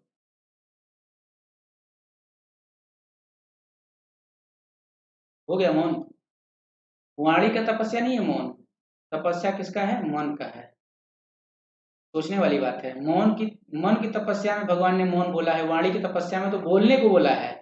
हम लोग सोचते हैं मौन रखना है यानी मुंह बंद कर लेना, ये फलाना व्यक्ति मर गए 2-5 मिनट का सब लोग मौन धारण रखते हैं तो मुंह बंद कर लेते हैं। अरे मुंह से 5 मिनट हरिनाम करना चाहिए। फलाना व्यक्ति मर गया उनके लिए चलो एक बार हरे कृष्णा महामंत्र करते हैं, हरे कृष्णा कृष्ण कृष्ण हरे हरे, हरे राम राम राम हरे हरे। हरिनाम से न उसकी आत्मा को शांति मिलेगा। भगवान जिह्वा दिए हैं बोलने के लिए, बोलना चाहिए। मन जो है शांत रहना चाहिए, मन जो है मौन रहना चाहिए, शांत रहना चाहिए। मुंह से व्यक्ति चुप हो सकता है लेकिन मन में इतनी बातें चल रही, इतना गुस्सा लड़ाई चल रही अंदर ही अंदर, बाहर से व्यक्ति एकदम शांत दिख रहा है लेकिन अंदर से पूरा उसका ब्लड प्रेशर हाई हो गया, उखड़ गया है, पूरा भड़क गया है पूरा अंदर से, लेकिन बाहर से दिख रहा है एकदम शांत है। तो उसका बात नहीं किया जा रहा। अंदर से भी व्यक्ति मौन होना चाहिए, एकदम शांत होना चाहिए। वो कब होगा? जब सरल हो व्यक्ति, गंभीर हो, गंभीर होना चाहिए। आत्मविनिग्रह, गंभीर होना चाहिए। मौनम आत्मविनिग्रह। मौन का अर्थ होता है कि व्यक्ति जो है गंभीर रहना चाहिए, शांत रहना चाहिए। वो गंभीरता कैसे आएगी? उच्छृंखल नहीं होना चाहिए कि थोड़ा थोड़ा बात पे एकदम उछल खिलखिला के एकदम हंस रहे, छोटा छोटा बात पे एकदम दुखी होकर रो रहे हैं, वैसा नहीं। गंभीरता होनी चाहिए मन में, उच्छृंखलता नहीं होनी चाहिए। बचकानी बचपन में ठीक है लेकिन बड़े होने पे यह मन की गंभीरता आनी चाहिए। वो कैसे आएगा? जब हम यह सोचेंगे कि हमारा आयु जो है क्षीण हो रहा है, प्रतिदिन हमारी आयु जो है क्षीण हो रही है, कभी भी हम मर सकते हैं, किसी भी क्षण मर सकते हैं। हमको यहाँ से निकलना है, भगवत धाम जाना है, भक्ति करना है। यह व्यक्ति जब अपने अंत काल को स्मरण करेगा तो व्यक्ति गंभीर हो जाएगा। कोई मरने वाला आदमी है उसको क्या आप जोक सुना के हंसाएंगे? वो हंसेगा? बिल्कुल नहीं हंसेगा, क्योंकि उसको सामने मृत्यु दिख रही है। हंसने का टाइम नहीं है, वो इससे निकलना चाहता है, इस कष्टों से निकलना चाहता है। तो जो इस संसार के कष्टों को देखेगा, आत्म साक्षात्कार से निकलना, उसको प्राप्त करना चाहेगा, वही वास्तव में जो है मन को उसका गंभीर रहेगा, मन जो है शांत रहेगा, ऐसी वैसी चीजों से डिस्टर्ब नहीं होगा। जैसे अगर किसी के जीवन में बड़ा गोल है और कोई दूसरा आदमी आके उसको डिस्टर्ब करने का प्रयास करता है तो वो उस पर ध्यान नहीं देता। क्यों? समय कम है। अगर एग्जाम है किसी का और कोई आके व्यक्ति उसको 2-4 शब्द चिढ़ाने के लिए बोले तो भी फोकस नहीं देगा, क्योंकि अभी एग्जाम है, एग्जाम के बाद देख लेंगे, ऐसा उसके मन में रहेगा, टाइम देगा नहीं। वैसे ही हमारे जीवन में मृत्यु के पार जाना बहुत बड़ा चैलेंज है, इतना आसान नहीं है। इसके लिए पूरा जीवन, कई कई जन्म निकल जाता है। योगियों का तो लाखों करोड़ों जन्म निकल जाता है जो अष्टांग योग में रहते हैं। लेकिन भक्तों को भी अगर सिंसियर नहीं रहेंगे तो कई जन्म लेना पड़ेगा, अगर गंभीर नहीं रहेंगे तो कई जन्म लेना पड़ेगा। तो उसके लिए बहुत गंभीरता की जरूरत है। और जब व्यक्ति गंभीर रहेगा, मृत्यु से परे जाना चाहेगा, तो लोग क्या बोल रहे हैं उसको, उससे डिस्टर्ब नहीं होगा। तो इसके लिए बहुत ज्यादा जरूरी है कि व्यक्ति इंद्रिय तृप्ति से दूर रहे। हम जितना ज्यादा इंद्रिय तृप्ति करते हैं, मन उतना ज्यादा उच्छृंखल हो जाता है, गलत चीजों पे आकर्षित होने लगता है, फिर वो स्टेबल नहीं रहता है, अनस्टेबल हो जाता है, माइंड तुरंत प्रभावित हो जाता है। थोड़ा भी कुछ वेव आएगा किसी भी तरीके का, सुख दुख अप एंड डाउन लाइफ में आएगा, तुरंत डिस्टर्ब हो जाएगा। क्यों? भोग दृष्टि है उसके मन में। तो भोग दृष्टि से जब हमारा सेवा दृष्टि होगा तो व्यक्ति जो है वो श्रृंखल नहीं रहेगा, गंभीर हो जाएगा। यानी सुख दुख आएगा लेकिन वो अभी ज्यादा हिलता नहीं है, मतलब घबराता नहीं है, समझ जाते हैं ज्यादा बड़ा चीज नहीं है। ऐसे लोग होते हैं और आप लोग जानते हैं ऐसे लोगों को जो कि गंभीर होते हैं। देख के व्यक्ति समझ सकता है बहुत गंभीर है, जल्दी घबराता नहीं है। ऐसे लोगों पे लोग ज्यादा विश्वास करते हैं। इसके लिए चाहिए कि व्यक्ति जो है अधिकांश समय जो है इंगेज रहे, कार्य में इंगेज रहे, तो जो है मन जो है व्यस्त रहेगा। तो किस चीज से मन, अब भौतिक भाव से उसको बचाना है कि अट्रैक्ट ना हो गलत चीजों में मन, तो उसको इंगेज रखना चाहिए। अब इंगेज के लिए क्या करें? क्या टीवी देखें, मोबाइल देखें 24 घंटा? नहीं। मॉडर्न जो इंगेजमेंट है उससे मन शांत होने वाला नहीं है, जो वैदिक इंगेजमेंट है उससे शांत होगा, जैसे भगवत गीता पढ़ना, भागवत सुनना इत्यादि। तो इससे जो है मन जो है हमारा शांत हो जाएगा। तो 3 प्रकार की तपस्या बताई गई है, वाणी की तपस्या, शरीर की तपस्या और मन की तपस्या। सबसे महत्वपूर्ण जो है, तीनों महत्वपूर्ण है। इसमें जो सबसे महत्वपूर्ण पॉइंट है यह है कि मन जो है उसके लिए बोला गया कि वह शांत रहना चाहिए। वाणी के लिए शांति का नहीं बोला गया। वाणी के लिए तो उसको यूज करना चाहिए भगवान को ग्लोरीफाई करने में, भगवान का गुणगान करने में। जिह्वा भगवान ही दिए हैं सत्य चीज के बारे में बताने के लिए, असत्य चीज के बारे में नहीं। चर्चा करना नहीं चाहिए जिसमें हमारा लाभ न हो, बल्कि दूसरों को हितकारी वचन बोलने चाहिए, सत्य बोलने चाहिए।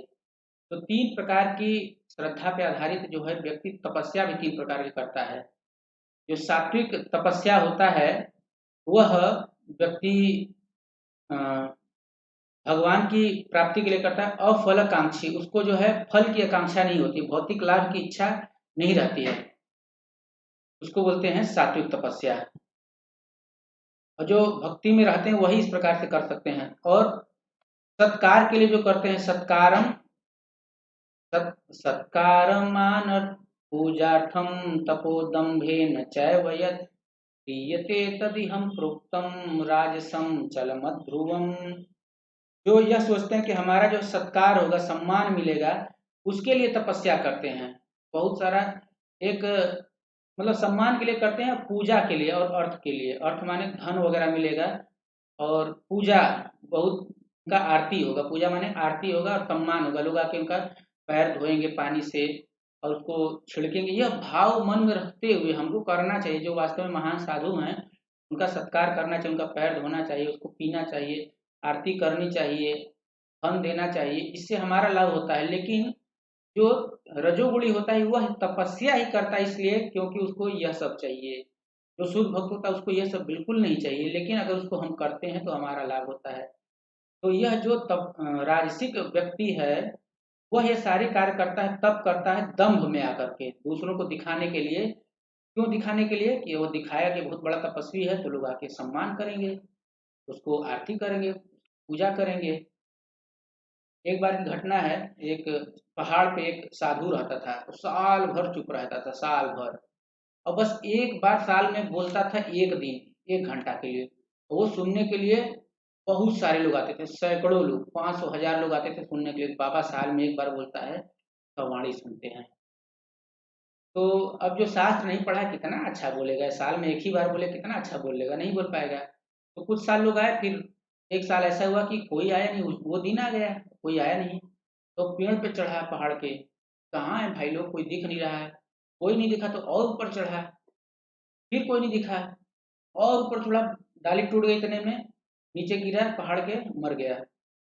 यानी अभी तक वाणी ये सब क्यों कंट्रोल करता था? उसका यह उद्देश्य नहीं था कि वो बहुत बड़ा तपस्वी है, उसका उद्देश्य यह था कि वह पूजा पाना चाहता था, सम्मान पाना चाहता था। तो इस भाव से जो है यह कार्य करता था। ये राजसिक है, ये तपस्या है, लेकिन राजसिक तपस्या, रजोगुणी तपस्या है। और तमोगुणी तपस्या क्या है? मूढ़ग्राहेणात्मनो यत्पीडया क्रियते तपः परस्योत्साधनार्थं वा तत्तामसम् उदाहृतम्। खुद को उत्पीड़न करने के लिए, विनष्ट करने के लिए तपस्याएं की जाती है, वो तामसिक कहलाती हैं। इसी में वो तपस्याएं भी आ जाएंगी जो भूख हड़ताल वगैरह करते हैं। दान भी 3 प्रकार का होता है। एक तो होता है कि जो व्यक्ति देश काल और पात्र को ध्यान देते हुए दान करता है दूसरों के उपकार के लिए, उसको सात्विक दान बोलते हैं। क्या क्या? देश माने कौन सी जगह में दे रहा है। अब दारू भट्टी में जाके नहीं देना है। जैसे धाम में गए, धाम तो वृंदावन धाम गए, जगन्नाथपुरी धाम गए, तो वहां पे देना है। पात्र यानी पंडा लोग हों उनको देते हैं। और काल, समय, जैसे लोग ये चंद्र ग्रहण लगता है या सूर्य ग्रहण लगता है, वैसे समय में लोग दान करते हैं, उसका बहुत लाभ होता है। तो उपकार के लिए किया जाता है बिना किसी आशा के कि बदले में मुझको मिलेगा।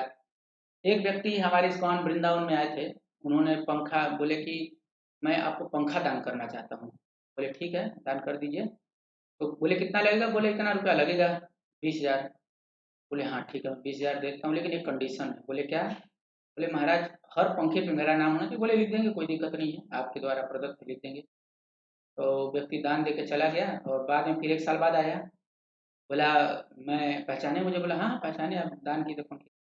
बोले वो मैं थोड़ा देखना चाहता हूँ पंखा। बोले अच्छा ठीक है चलिए दिखाते हैं। तो राजसिक तपस्या क्या होती है, राजसिक दान क्या होता है उसके बारे में अभी मैं बता रहा हूँ। तो बोले ले गए, बोले ये देखिए जो पंखा है, ये इतने जो पंखे दिख रहे हैं वो आपके द्वारा दान दिए गए हैं। बोले अच्छा इसको रोकिए पंखे को। रोका तो देखा उस पे सब पे नाम लिखा था, तीनों के तीनों पंखों पे बोला था नाम लिखा रहना चाहिए पंखे के। तो पंखे के 3 विंग्स होते हैं ना, तीनों विंग्स पे नाम लिखा था उसका। तो बोला हाँ अच्छा है। बोला चलाइए, चलाया। बोला बंद कीजिए, बंद किया। बोला एक्चुअली जब बंद रहता है ना तब मेरा नाम दिखता है, चलता है तो मेरा नाम नहीं दिखता है। एक काम कीजिए, इस पंखे को आप चलाया मत कीजिए। तो आप ऐसे ही रहने दिया करिए। तो ये दान जो है राजसिक दान होता है। यत्तु प्रत्युपकारार्थम फलम उद्दिश्य वा पुनः दीयते च परिक्लिष्टम तद्दानम राजसम स्मृतम। मतलब प्रत्युपकार की भावना से वह कर रहा है, मतलब मैं अगर उसको कुछ कर रहा हूँ तो बदले में मुझको कुछ मिलना चाहिए, ये उसका भाव होता है। और कर्म फल की इच्छा से कि मेरे को दान करने का बड़ा लाभ सुना हो तो उसके बदले में मुझे 10 गुना मिलेगा। सुना था भगवत गीता क्लास में, 10 गुना फल मिलता है। चलो चलो में करेंगे तो 1000 गुना फल। चलो चलो एक एक रुपया चढ़ाते। तो इस भाव से करने राजसिक होता है, राजसिक दान। और बिना इच्छा के कोई बोल दिया कि अरे दान कीजिए, क्या कंजूसी कर रहे हैं, हाँ हाँ हाँ दे रहे हैं दे रहे हैं। वे बिना इच्छा के दे रहे हैं। और ग्रज, ग्रज के कारण मतलब बड़ा हृदय में जलन है कि अरे वो इतना दिखा रहा है, दे रहा है। कोई आदमी 100 रुपया दे दिया, लाओ हम भी 100 रुपया दे देते हैं। तो दिखावे में, ग्रज में, गुस्से में, कोई हमारे घर का छोटा लड़का जो कुछ दे दिया किसी को, दूसरे आदमी को एकदम गुस्सा आ गया, तुम इतना दान कर रहे हो, पूरा घर बेचोगे क्या? ठीक है आओ, सारे भिखारी को बोला ये ले जाओ, तुम ये ले जाओ, तुम वो ले जाओ, पूरा घर बांट दिया। बाद में बांटने के बाद शाम को जब बुद्धि ठीक हुआ तो बोला अरे यार क्या कर दिया मैं। दुख का कारण बनता है। परिक्लिष्टम मतलब बहुत क्लेश देने वाला है ये भी दान ही है, लेकिन राजसिक दान बड़ा क्लेश देने वाला है, बहुत कष्ट देने वाला है। बिना इच्छा के व्यक्ति कर देता है, फल की इच्छा से करता है। ये सारे जो लक्षण है ये राजसिक दान के होते हैं। तामसिक दान क्या होता है? अदेश काले, मतलब वो ध्यान नहीं दे रहा किसको दे रहा है। दारू भट्टी में जाके देगा, कोई भिक्षा मांग रहा है, कार जा रही है, बगल में दारू भट्टी है, आप उसको पैसा देंगे तो क्या करेगा वो? दारू पिएगा। तो कौन सी जगह में दे रहे हैं, काल क्या है, रात के समय है, तब थोड़ा देने से अवॉइड करना चाहिए क्योंकि कुछ भी हो सकता है। लेकिन अगर योग्य व्यक्ति हो तो देना भी चाहिए। मान लीजिए कोई एक्सीडेंट हुआ है या कोई सही में भूखा लग रहा है तो उसको अवश्य दे देना चाहिए कि कुछ खा पी लेगा। तो प्रसाद दे सकते हैं, धन दे सकते हैं, अगर हो तो अवश्य कर देना चाहिए। और अपात्र व्यक्ति भी योग्य होना चाहिए, दिखना चाहिए कि सही में इसको जो है ऐसा स्थिति है। तो यह जो दान है, जो अपात्र को दिया जाए, अदेश में दिया जाए और गलत समय में दिया जाए, यह जो है और बिना इस बात का ध्यान दिए कि किस व्यक्ति को दिया जा रहा है और सम्मान से दे रहा है कि कैसे दे रहा है, यह जो है तामसिक कहलाता है। तो इस इन दोषों से कैसे मुक्त हों, तो भगवान बताते हैं कि ओम तत्सत, यह 3 शब्द हैं जो कि शास्त्रों में बताए गए हैं। ओम तत्सत क्या है? भगवान का ही रूपण निरूपण है, यानी भगवान को ही, सुप्रीम पर्सनैलिटी ऑफ गॉड को ही ओम ओम तत्सत बोलते हैं। ओम तत्सत क्यों बोलते हैं? ताकि हम जो भी कार्य करते हैं, क्योंकि यज्ञ दान और तप चाहे रजोगुण में हो, चाहे सत्वगुण में, चाहे तमोगुण में, सब भौतिक हैं। सारे भौतिक और बंधन के कारण बनते हैं, भले सत्वगुण में हो, चाहे रजोगुण में, चाहे तमोगुण में। लेकिन जब ओम तत्सत करके हम देते हैं तो उससे क्या होता है, अ, अब हमको जो है अगर यज्ञ करते हैं तो यज्ञ जो है शुद्ध हो जाता है। तो जैसे यज्ञ में कैसे करते हैं कि मान लीजिए हरे कृष्णा महामंत्र, अब यज्ञ चल रहा है तो ऐसे बोलते हैं ओम हरे कृष्णा कृष्ण कृष्ण हरे हरे, हरे राम राम राम हरे हरे। मतलब ओम लगा के बोलते हैं।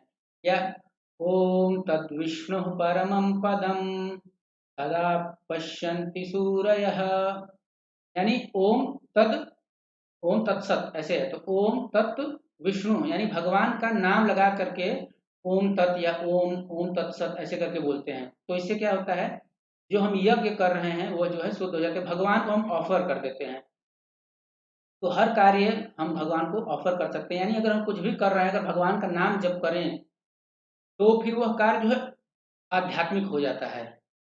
कार्य अच्छा होना चाहिए तो आध्यात्मिक हो जाता है, बंधन का कारण हमारे ऊपर नहीं बनता है। तो मनुष्य को चाहिए कि बिना कर्म फल की इच्छा किए विविध प्रकार के यज्ञ तप तथा दान को तत् शब्द कह करके संपन्न करे।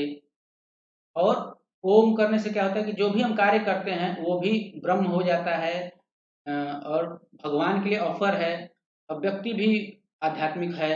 तो सब जो है आध्यात्मिक हो जाता है ओम करने से, तत् करने से। और सत माने सद्भावे साधु भावे, सद्भावे यानी कि भगवान सत चीज है, सत है माने इटर्नल है, परमानेंट है, वो सत है, और असत माने जो मटेरियल है। तो सत गुरु, इसका क्या अर्थ होता है कि जो भगवान से मिलवाए, भगवान कृष्ण की भक्ति सिखाए, उसको बोलते हैं सच्चा गुरु या सदगुरु। और असत गुरु माने जो कि आपको भौतिक आसक्तियों में लगाए, उसको बोलते हैं असत गुरु। साधु भावे, और जो भक्त है उसको भी सत बोलते हैं, साधु बोलते हैं। तो सत भावे यानी भगवान, और साधु भावे यानी भगवान का भक्त, यह जो होता है उसे सत शब्द से कहा जाता है। तो ओम का अर्थ समझ गए, ओम जो है भगवान को निरूपित करता है, तत् यानी कि शुद्धिकरण के लिए हम लोग करते हैं, और सत यानी कि भगवान भगवान के भक्त दोनों को सम्मिलित करते हैं। तो ऐसे कोई भी यज्ञ का जो संपन्न करता है वो भी सत कहलाता है, भगवान तो सत है ही, और जो कार्य किया जा रहा है वो भी सत हो जाता है, सही हो जाता है। अगर मान लीजिए कोई अगर श्रद्धा के बिना यह कार्य करता है, कोई भी कार्य अगर बिना श्रद्धा के आप करते हैं, श्रद्धा से करते हैं, भगवान के प्रति श्रद्धा से करते हैं, उनका नाम लेकर के करते हैं, तो फिर तो वो शुद्ध हो गया, ब्रह्म हो गया, आध्यात्मिक हो गया। लेकिन बिना श्रद्धा के करते हैं तो उसका फल जो है नहीं मिलता है। अश्रद्धया हुतम दत्तम तपस्तप्तम कृतम च यत् असदित्युच्यते पार्थ न च तत्प्रेत्यनो इह। हे पार्थ, जान लो कि बिना श्रद्धा के, अश्रद्धा के अगर व्यक्ति भूतम माने यज्ञ करता है, दान करता है या तपस्या करता है, जो भी करता है वह मटेरियल है, स्पिरिचुअल नहीं है। लेकिन अगर श्रद्धा के साथ, भगवान के ऊपर श्रद्धा के साथ करे तो वह जो है मुक्त हो जाता है। लेकिन बिना श्रद्धा के करेगा तो मटेरियल है, यानी उसका कुछ लाभ उसको मिलने वाला नहीं है, न तो इस जन्म में न और अगले जन्म में, दोनों में व्यर्थ हो जाता है। अगर बिना श्रद्धा के दान किया जाए, यज्ञ किया जाए भगवान को बिना श्रद्धा के, तो उसका कुछ लाभ नहीं होता है। तो श्रद्धा बहुत महत्वपूर्ण चीज है। तो ओम का अर्थ है कि हम क्या, डेस्टिनेशन, फाइनल डेस्टिनेशन क्या है, भगवान। सत्य यानी कि जिससे हम लोग मुक्ति को प्राप्त करें, और सत्य यानी कि भगवान की सेवा के लिए। तो हमको कोई भी हम कार्य करते हैं, हमको उद्देश्य मालूम होना चाहिए, भगवान की प्रसन्नता करने के लिए कर रहे हैं, ताकि हम उससे मुक्त हो जाए संसार से, और भगवान की हम सेवा कर पाए। तो हर कार्य में व्यक्ति को भगवान का नाम जप करना चाहिए। श्रद्धा के विषय में बात करते हैं कि श्रद्धा जो है 3 प्रकार का होता है, ये हम लोगों ने चर्चा किया था। 3 प्रकार की जो है श्रद्धा होती है।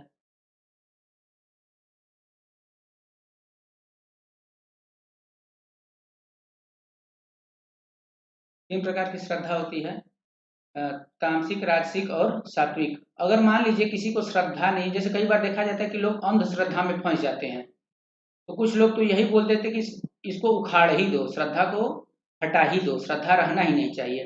ये वैसे ही हो गया जैसे एक आदमी था, उसके आंख में मोतियाबिंद हो गया, डॉक्टर के पास गया, बोला डॉक्टर साहब हमको दिखता नहीं है, थोड़ा देखिए क्या हो गया आंख में। तो बोले आंख में तुम्हारे मोतियाबिंद हो गया है, मेरे पास एक परमानेंट इलाज है। बोले क्या? बोले तुम्हारा आंख ही फोड़ देता हूँ, न रहेगा बांस न बाजेगी बांसुरी। अब बताइए ऐसा डॉक्टर क्या सही है? मतलब आंख में खराबी तो बीमारी ठीक करो ना यार, नहीं समझ में आ रहा है तो बोल दो कि नहीं समझ में आ रहा है, किसी अच्छे डॉक्टर के पास जाओ। लेकिन बोलो कि आंख में समस्या तो आंख ही फोड़ दो। श्रद्धा से, मान लीजिए अंधश्रद्धा से लोग गलत दिशा में जाते हैं, लोग जो है वो बन जाते हैं, एकदम फाइनेटिक बन जाते हैं, या ऐसे ढोंगी लोगों के पास चले जाते हैं, ये सब अंधश्रद्धा के कारण होता है। लेकिन श्रद्धा अंधी है, इसका मतलब यह नहीं है कि श्रद्धा बेकार है। श्रद्धा को आप ठीक कर सकते हैं। अगर व्यक्ति अच्छे साधुओं का संग करे तो वह जो है मुक्त हो सकता है, सारे गलत कार्यों से जो है मुक्त हो सकता है, अगर साधुओं का संग करे तो। लेकिन इसका अर्थ यह नहीं कि व्यक्ति को अ, श्रद्धा श्रद्धा ही उड़ा देना चाहिए, बोलना चाहिए धर्म वरम सब बेकार है, फंसाने वाला है, सब उखाड़ के फेंक दो। ऐसा नहीं है। आंख नहीं निकालना है, हमको मोतियाबिंद का इलाज करना है। तो शास्त्रोक्त श्रद्धा होनी चाहिए, जो शास्त्रों में बताई गई श्रद्धा, उस पे वो श्रद्धा सही है। अंधविश्वास सही नहीं है, लेकिन शास्त्रोक्त श्रद्धा अवश्य होना चाहिए। अंधश्रद्धा सही नहीं है। श्रद्धा हर कार्य के लिए लगता है, चाहे व्यक्ति को कॉलेज में पढ़ाई करना, उसके लिए भी श्रद्धा लगता है कि कॉलेज सही है कि नहीं है, नौकरी लगेगा कि नहीं लगेगा। तो श्रद्धा तो हर जगह लगता है। अगर ट्रेन में हम लोग जाते हैं तो विश्वास रहता है कि ड्राइवर एक्सीडेंट नहीं कराएगा। ये सारे हर कार्य में व्यक्ति को श्रद्धा लगता है। और फिर श्रद्धा के बाद फिर हमने भोजन के बारे में जाना कि भोजन जो है अलग अलग विभाग होते हैं, सत्वगुण, रजोगुण और तमोगुण। तो भोजन के बारे में एक चीज बहुत महत्वपूर्ण है कि जैसे अ, हम जैसा अन्न खाते हैं वैसा हमारा मन होता है, वैसी हम बात करते हैं। वैसे हम बात करते हैं, वैसा हमारा व्यवहार होता है। तो कंपनी में कैसे लोगों को लिया जाता है? वैसे लोगों को लिया जाता है जो कि कैरेक्टर वाले होते हैं, चरित्रवान होते हैं। तो जो अच्छा भोजन करता है उसी का चरित्र ऊंचा उठता है। क्योंकि भोजन में 3 चीजें होती हैं। एक तो उसका बाहर से कैसा दिखता है, यानी उसका कलर कैसा है, टेस्ट कैसा है, यह दिखता है। दूसरा उसके अंदर का प्रोटीन, प्रोटीन जो कि हमको दिखता नहीं है आंखों से, प्रोटीन कैसा है, न्यूट्रिएंट्स हैं कि नहीं है, ये अंदर है, सटल है। ये दोनों चीजें हैं, सटल है। एक होता है उससे भी ज्यादा सटल। पहला तो ग्रॉस है कि टेस्ट कैसा है, दिखता कैसा है, कलर क्या है। दूसरा सटल, प्रोटीन वगैरह जो दिखता नहीं। तीसरा चेतना, वो जो है कैरी करता है भोजन, जो है चेतना अपने साथ लेके चलता है। कैसा व्यक्ति उसको बनाया है, उस किस मानसिकता के साथ बनाया है, वह भोजन उस चेतना को लेके चलता है आगे। अगर मान लीजिए हम बाहर खाते हैं, बाहर लोग जो है लालच की भावना से बनाते हैं, ईर्ष्या द्वेष, उनके मन में पता नहीं क्या चल रहा है। किसी ने, पड़ोसी ने उसको परेशान किया हो और वो मान लीजिए रोड पे जलेबी बना रहा है, और गुस्से में कि वो मिले तो उसका तो गर्दन हम ऐसे ही चाँप दें, और उसी हिसाब से जलेबी बना रहा है। अब वो हम जलेबी खाएंगे तो हमको भी मन में आएगा ना, किसी का कोई गुस्सा, किसी पे गुस्सा है तो मन करेगा उसका भी गर्दन हम वैसे ही चाँप दें, वैसे ही दाब दें। तो बाहर से हम खाने से यह बड़ी प्रभावित करती है कि बाहर अब कितना भी हेल्दी हो, कुछ भी हो, न्यूट्रिएंट हो, देखने में टेस्टी हो, खाने में टेस्टी हो, लेकिन चेतना सबसे महत्वपूर्ण चीज़ है। अगर उसको खाने से हमारी चेतना खराब हो रही है तो वह चीज़ हमको नहीं खाना चाहिए। तो यह सब ज्ञान जो भगवत गीता में दिया है। अगर भगवत गीता कोई पढ़ता है तो उसका जो है फिजिकली भी फिट होता है कि उसको मालूम है क्या करना है, और इंटेलेक्चुअली फिट होता है, डिसीजन लेने की क्षमता आ जाती है, और इमोशनली भी स्टेबल हो जाता है क्योंकि माइंड उसका कंट्रोल हो जाता है। और स्पिरिचुअली, स्पिरिचुअली क्या होता है, ये PQ IQ EQ SQ होता है। Physical quotient, intellectual quotient IQ, EQ यानी इमोशनल क्वोशेंट, एंड SQ यानी स्पिरिचुअल क्वोशेंट। उसका जो चरित्र है बहुत ऊंचा हो जाता है। भगवत गीता पढ़ने से व्यक्ति का चरित्र ऊंचा होता है। भगवत गीता पढ़ के कोई बेकार नहीं हो जाता है। लोग सोचते हैं भगवत गीता अपने बच्चों को नहीं पढ़ाना है, पढ़ेगा तो जो बेकार हो जाएगा हमारे बेटा है, नहीं, पढ़ेगा तो बहुत बड़ा ही व्यक्ति बनेगा, चरित्रवान व्यक्ति बनेगा। कोई भी व्यक्ति भले चाय बेचे, लेकिन अगर चरित्र ऊंचा है तो प्रधानमंत्री भी देश का बन सकता है। और बहुत पढ़ा लिखा हो, कुछ भी किया हो, लेकिन अगर चरित्र ऊंचा नहीं है तो फिर। हम शास्त्रों में भगवान राम का गुणगान करते हैं। क्यों करते हैं? क्योंकि भगवान का चरित्र इतना ऊंचा था। तो भगवान महान है गुणों के, लेकिन उदाहरण के लिए भगवान ऐसा जीवन अपना दिखाए कि जंगल में थे लेकिन फिर भी आचरण उनका कितना परफेक्ट था कि जब रावण से लड़ना था तो वनवास कर रहे थे, बिल्कुल भी हेल्प नहीं लिए अपने, या अयोध्या में फोन लगाए कि भाई देखो लड़ाई वड़ाई छिड़ गया है, थोड़ा सेना भेजो, नहीं, बिल्कुल हेल्प नहीं लिए। वहीं पे लोकल एडजस्टमेंट में किए, बंदर लोग को लेकर खड़े हुए लड़ाई करने के लिए। देखिए भगवान कितना पालन करते हैं, अपने मित्रता की कैसे रक्षा किए सुग्रीव जी की। हर चीज में भगवान ने जो है आचरण प्रस्तुत किया। तो आचरण से व्यक्ति, भगवत गीता पढ़ने से, शास्त्रों को पढ़ने से व्यक्ति का चरित्र ऊंचा होता है, यूजफुल बनता है, जिम्मेदार बनता है, रिस्पॉन्सिबल बनता है, यूजलेस नहीं बनता है। यह बात व्यक्ति को समझनी चाहिए। और यज्ञ, दान और तपस्या के बारे में हमने चर्चा किया कि रजोगुण और तमोगुण में दान जो है सही व्यक्ति को देना चाहिए, पात्र व्यक्ति को देना चाहिए, कुपात्र को दान नहीं देना चाहिए। ऐसा नहीं कि हमारा जो दोस्त आए बोले कि भाई पैसा नहीं है दारू पीने के लिए, बहुत गरीबी की हालत आ गई, तो हम बोले मेरा इतना अच्छा दोस्त था, मेरा छोटे भाई की तरह है, तो थोड़ा पैसा दे देते हैं, ठीक है भाई आप ऐश कर, ये ले दारू पी। इस प्रकार का जो है दान बिल्कुल भी अच्छा नहीं है। इससे अगर यह, हम कोई भी गुण में अगर यज्ञ दान तपस्या करते हैं तो उसके साथ साथ अगर हरि नाम करें, भगवान का नाम जप करें, ओम तत्सत बोलें, या भगवान का नाम जप करें, तो वह जो है शुद्ध हो जाता है, यानी हमको मुक्ति के मार्ग पे ले जाता है। वही यज्ञ, वही दान, वही तपस्या जो बंधन का कारण बन सकता है, अगर हम भगवान के लिए करें तो मुक्ति का कारण बन जाता है। बहुत बहुत धन्यवाद। आज हमने ये 3 चीज पढ़ा और आप लोग इसको समझे होंगे। जिसको नहीं समझ में आया है वह प्रश्न पूछ सकते हैं अपने हाथ खड़े करके, या अनम्यूट करके कुछ चैट बॉक्स में। कल का क्विज रिजल्ट है, फर्स्ट सेकंड थर्ड पोजीशन पे नीलम सिंह जी, शिव कुमार साहू जी और अमित सिंह जी। आप सभी को बहुत बहुत बधाइयाँ। हरे कृष्ण। कल हम पढ़ेंगे 18वां अध्याय, उपसंहार संन्यास की विधि, जो कि बहुत ही महत्वपूर्ण रहेगा। आप सभी का स्वागत है उसमें।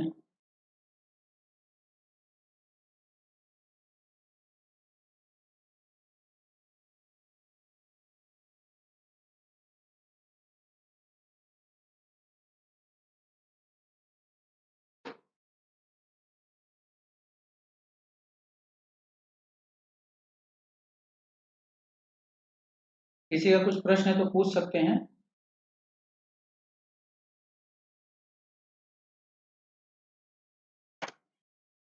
जी माता जी, कंचन माता जी, आप प्रश्न पूछ। हरे कृष्णा प्रभु जी। हरे कृष्णा। जी प्रभु जी। जी मुझे ये प्रश्न पूछना था प्रभु जी कि आपने दान देने की जो विधि बताई है, उसमें ओम पहले बोलना है बाद में तत्सत बोलना है या सर? प्रभु जी एक बार फिर से ये विधि बता दीजिए कि जैसे हाँ, ओम हरे कृष्ण। जी तो यज्ञ के लिए होता है एक्चुअली, जब इनिशिएशन होता है ना, जैसे दीक्षा वगैरह होता है हम लोग के यहाँ, दीक्षा होता है फर्स्ट इनिशिएशन या सेकंड इनिशिएशन, तो उसमें ये सारे मंत्र बोले जाते हैं ओम लगा करके। ओम तत् विष्णु ओम तत्सत का उच्चारण किया जाता है। लेकिन हम लोग के लिए उसमें जो है उस पर विचार नहीं करना, हम लोग को हरि नाम ही करना चाहिए। कोई भी कार्य कर रहे हैं, मान लीजिए आरती कर रहे हैं भगवान का, या किसी को दान दे रहे हैं, तो हरे कृष्ण महामंत्र डायरेक्टली ओम लगाने की जरूरत नहीं है।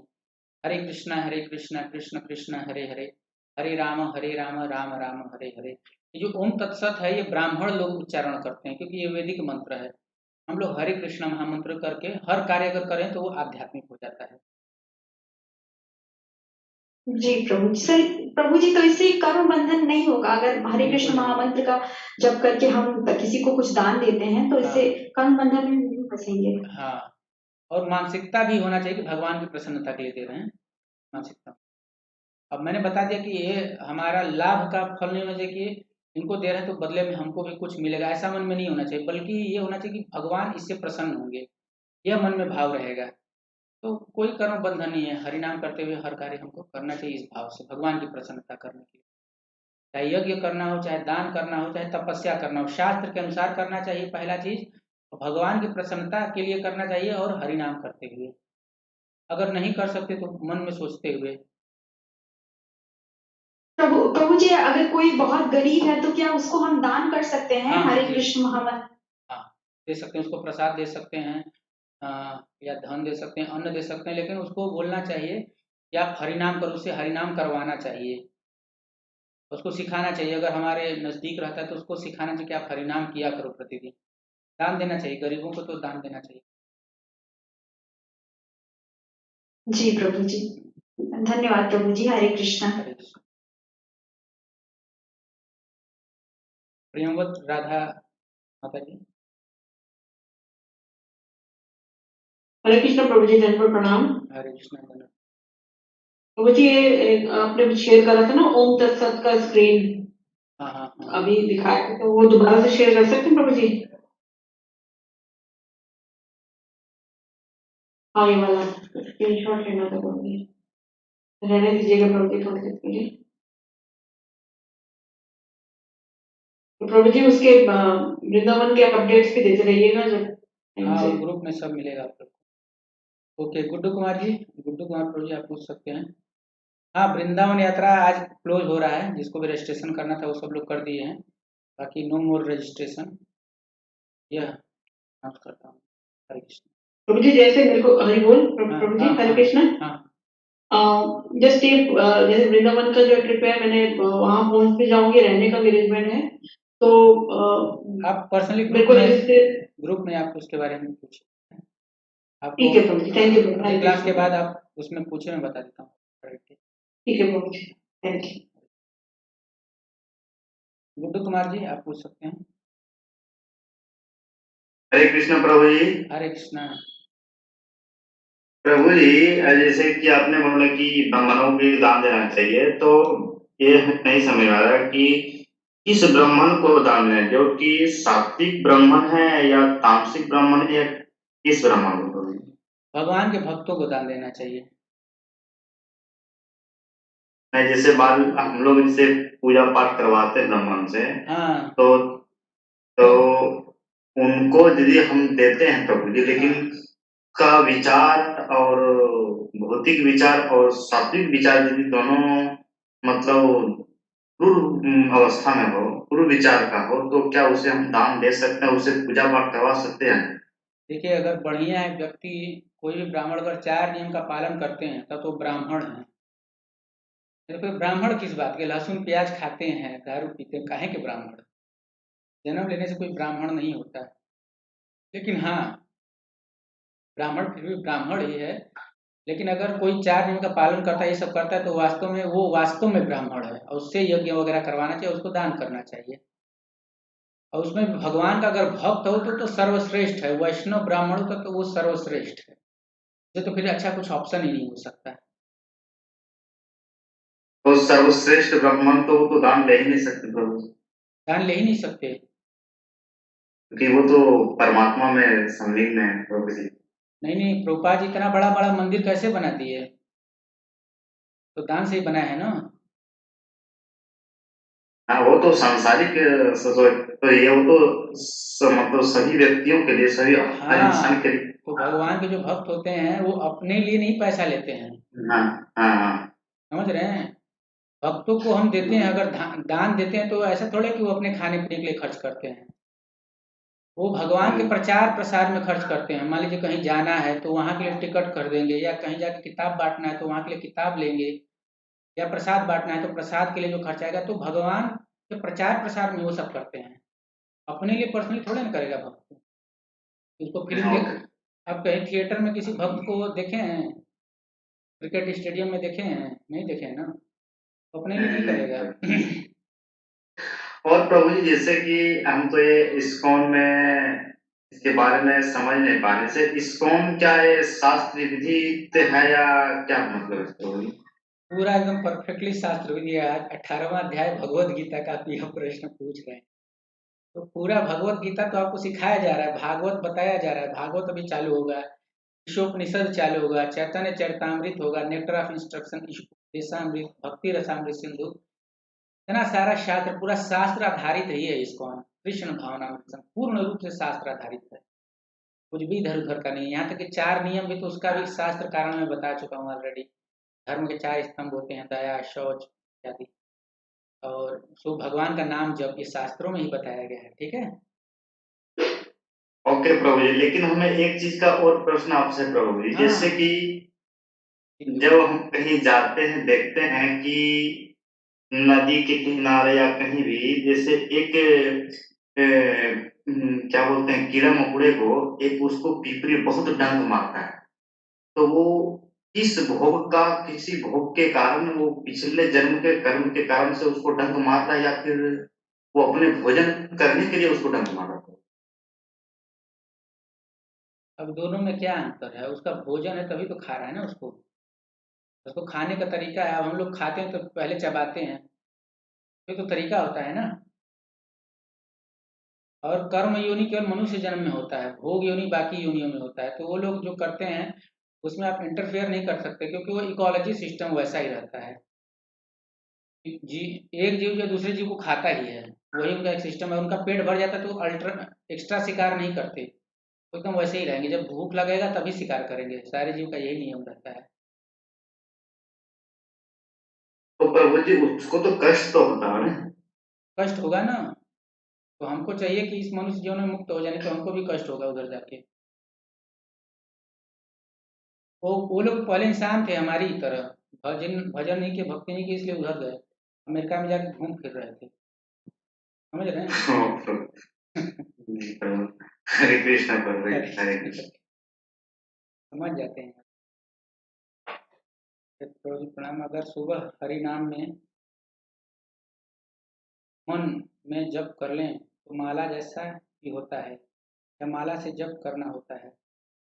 तो इतने दिन में मैं यही बताया हूँ कि नाम जप करने का पद्धति है कि आपको जिह्वा से बोलना है, उच्चारण करना है, कान से सुनना है, मन से नहीं करना है। देखिए, जब हम तपस्या की बात कर रहे थे तो वाणी की तपस्या में आया था ये, वेदों का अध्ययन तप और मंत्रों का जप, ये सब जो है वाणी की तपस्या में आता है। मन की तपस्या में ये सब नहीं आता है। तो भगवान का नाम जब वाणी से करना चाहिए और माला पे करना चाहिए। मन में तो फिर लोग बोलते हैं, कई बार हम लोग लोगों से मिलते हैं, बोलते हैं भगवान का नाम जप कीजिए। बोलते, महाराज 24 घंटा मन में चलता रहता है भगवान का नाम। इतना अगर 24 घंटा जिसके मन में भगवान का नाम चलेगा, वो क्या दुकान खोल के बैठेगा और लोगों से गुस्से में बात करेगा, धोखाधड़ी करेगा? नहीं करेगा, बल्कि मुक्त हो जाए, घर परिवार त्याग करके वो वृंदावन चला जाएगा। लेकिन लोग नहीं समझते इस बात को। तो मन से नहीं करना है। तो मन हमारा इतना शुद्ध है नहीं, क्योंकि मन में काम क्रोध इतना भरा है, लस्ट इतना ज्यादा है, कैसे भगवान में मन लगेगा?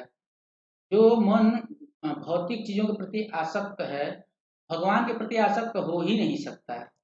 अगर हम यह सोचे कि मन से हम जप कर रहे हैं, तो ये मन का एक ट्रिक होता है, मन का एक अ, मतलब हमारे ऊपर एक इल्यूजन होता है, हमको फंसा लेता है मन जाल में। ये मन का एक जाल होता है, और वही हमको कहता है कि देखो तुम कितना अच्छा जप कर रहे हो बिना बोले, और ये आलसी लोग का काम होता है। अगर कोई यह सोचे कि बिना इंद्रियों के हम बैठे बैठे जो मन में जप कर रहे हैं, बहुत अच्छा जप चल रहा है, बहुत शांति मिल रही है, आलसी होता है। वास्तव में भगवान की सेवा हम इंद्रियों से करते हैं, अपने हाथ पैर चला करके, जिह्वा से बोल करके। ये होता है भगवान की वास्तविक भक्ति। जो लोग मन की बात करते हैं ना और शुद्ध नहीं होते ना, तो वो आलसी लोग होते हैं। वास्तव में केवल शुद्ध भक्ति केवल मन में हमेशा सोच सकता है, और जो मन में सोचता है वो बाह्य रूप से भी एक्टिव रहता है। केवल मन में अगर हम सोच रहे हैं, कर रहे हैं, फिर तो वो आलसीपन है। भगवान के प्रति जो है हमारी भक्ति न होने पावे, इसके लिए ये जो है एक मन का बिछाया हुआ जाल है, जिसपे हम लोग फंस जाते हैं। तो हम लोग को उस ट्रैप में नहीं फंसना चाहिए। हमको जैसा बताया गया है वैसे भक्ति करना चाहिए, शास्त्रों में जैसा बताया, आचार्य लोग जैसा बताते हैं। क्योंकि हम लोग तो ज्ञान ही नहीं है ना, जानते नहीं है मन किस किस तरीके से माया हमको फंसा सकती है। लेकिन साधु गुरु शास्त्र ये जानते हैं, भगवान जानते हैं, तो वो जैसे बोल रहे हैं वैसे करना चाहिए। तो मन में वह प्रभाव नहीं होता है जो प्रभाव भगवान का नाम जब जिह्वा करने से हो।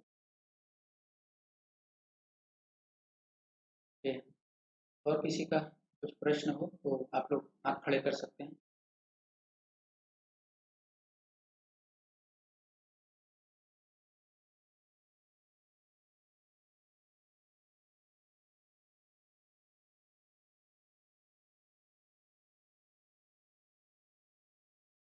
तो इसका लिंक ग्रुप में डाल दिया गया है। तो आप सभी का बहुत बहुत धन्यवाद। आप लोग इसका लाभ ले रहे हैं, आप लोग फायदा उठा रहे हैं, अपने जीवन में उतार रहे हैं। अवश्य जीवन में उतारिए, क्योंकि मैक्सिमम इफिशियंसी कब रहती है किसी भी चीज़ की, जब वो उस समय एग्जीक्यूट होता है, उसी समय उसका सबसे ज़्यादा चांस रहता है आप जीवन में उतार लेंगे। मैंने बताया था कल कि ये जो ईर्ष्या द्वेष है, काम क्रोध है, इसका जहर शरीर में इतना ज़्यादा रहता है, जब हम दवाई खाते हैं तो रिड्यूस होता है, उसी समय आप उसको एक्शन में ले सकते हैं। लेकिन अब जैसे ये कोर्स खत्म होगा ना, उसका असर फिर बढ़ने लगेगा, और जो मन में वैराग्य आया, भगवान का सेवा का भाव आया, तुरंत खत्म होने लगेगा। अगर हम प्रैक्टिस अगर अभी तक नहीं की है, तो सुबह उठ के जब नहीं कर रहे हैं, तो तुरंत होने लगेगा। इसलिए अभी से प्रैक्टिस चालू कर दीजिए। प्रोग्राम खत्म होने के बाद वो इफिशियंसी नहीं रह जाएगी, वहाँ मन में वो संकल्प में वो शक्ति नहीं रह जाएगी, विल पावर एकदम कमजोर हो जाएगा। प्रणा शर्मा जी, आप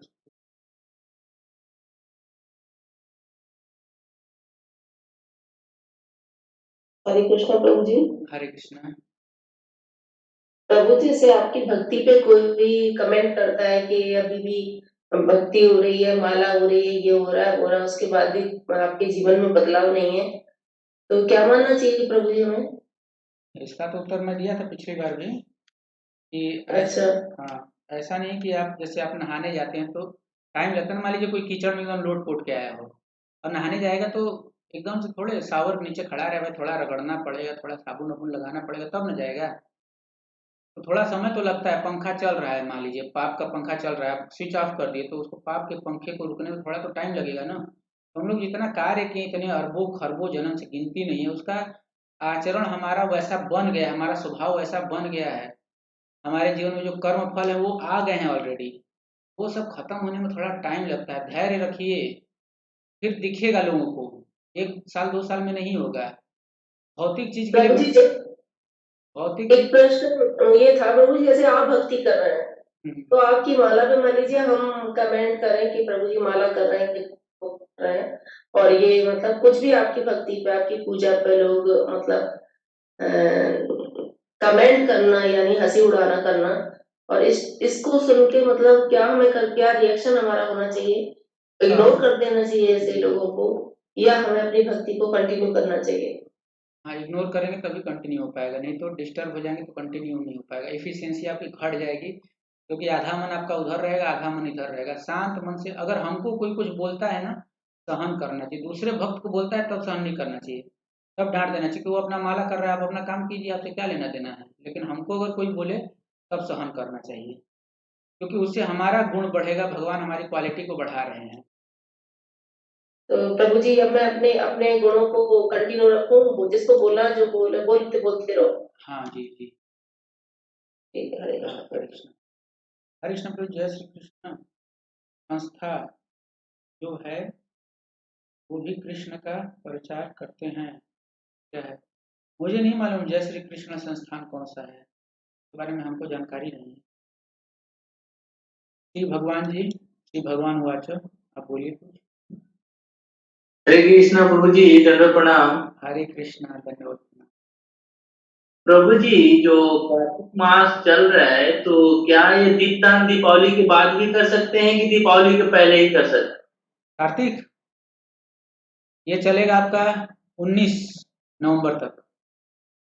तो 19 नवंबर तक हम लोग दीपदान कर सकते हैं यस, प्रतिदिन और रोज शाम को। तुलसी माता को सेवा कर सकते हैं और दीपदान उनको भी कर सकते हैं। Yes yes yes. और प्रभु जी, एकादशी के दिन तुलसी माता को जल नहीं देना चाहिए? दे सकते हैं। तो प्रभु जी लोग बोलते हैं कि एकादशी के दिन तुलसी माता भी उपवास रहती है। हाँ, कुछ लोग वो भाव रखते हैं, कुछ लोग ये अलग भाव रखते हैं कि नहीं, हम तुलसी महारानी को हम दे रहे हैं, बाकी उनकी इच्छा। जैसे कोई बड़ा संत आया, भले वो पानी नहीं पिएगा, लेकिन हम तो ऑफर करते हैं ना अपनी तरफ से, वो पिए ना पिए उसके ऊपर है, हमको क्या करना। जी तो अलग अलग भाव है। जी जी। और प्रभु जी, एकादशी कब पड़ रहा है? एकादशी शायद 21 को पड़ेगा, मुझे मालूम नहीं। 31 अक्टूबर को पड़ेगा। जी, अक्टूबर। धन्यवाद प्रभु जी, बहुत बहुत सौभाग्य है कि आपसे हम लोग बात कर लेते हैं। नहीं नहीं, ऐसा कुछ नहीं, मैं तो सेवक हूँ। कृपा है, आप लोग को कृपा है कि कुछ पल भी मिल जाता है जिंदगी में, नहीं तो आगे की जिंदगी क्या होगी कोई नहीं जानता। हाँ, भगवान की भक्ति करेंगे तो आगे का भी जिंदगी अच्छा ही रहेगा। हाँ, तो श्री भगवान ही है, क्या सोचना। हरे कृष्णा प्रभु जी। हरे कृष्ण।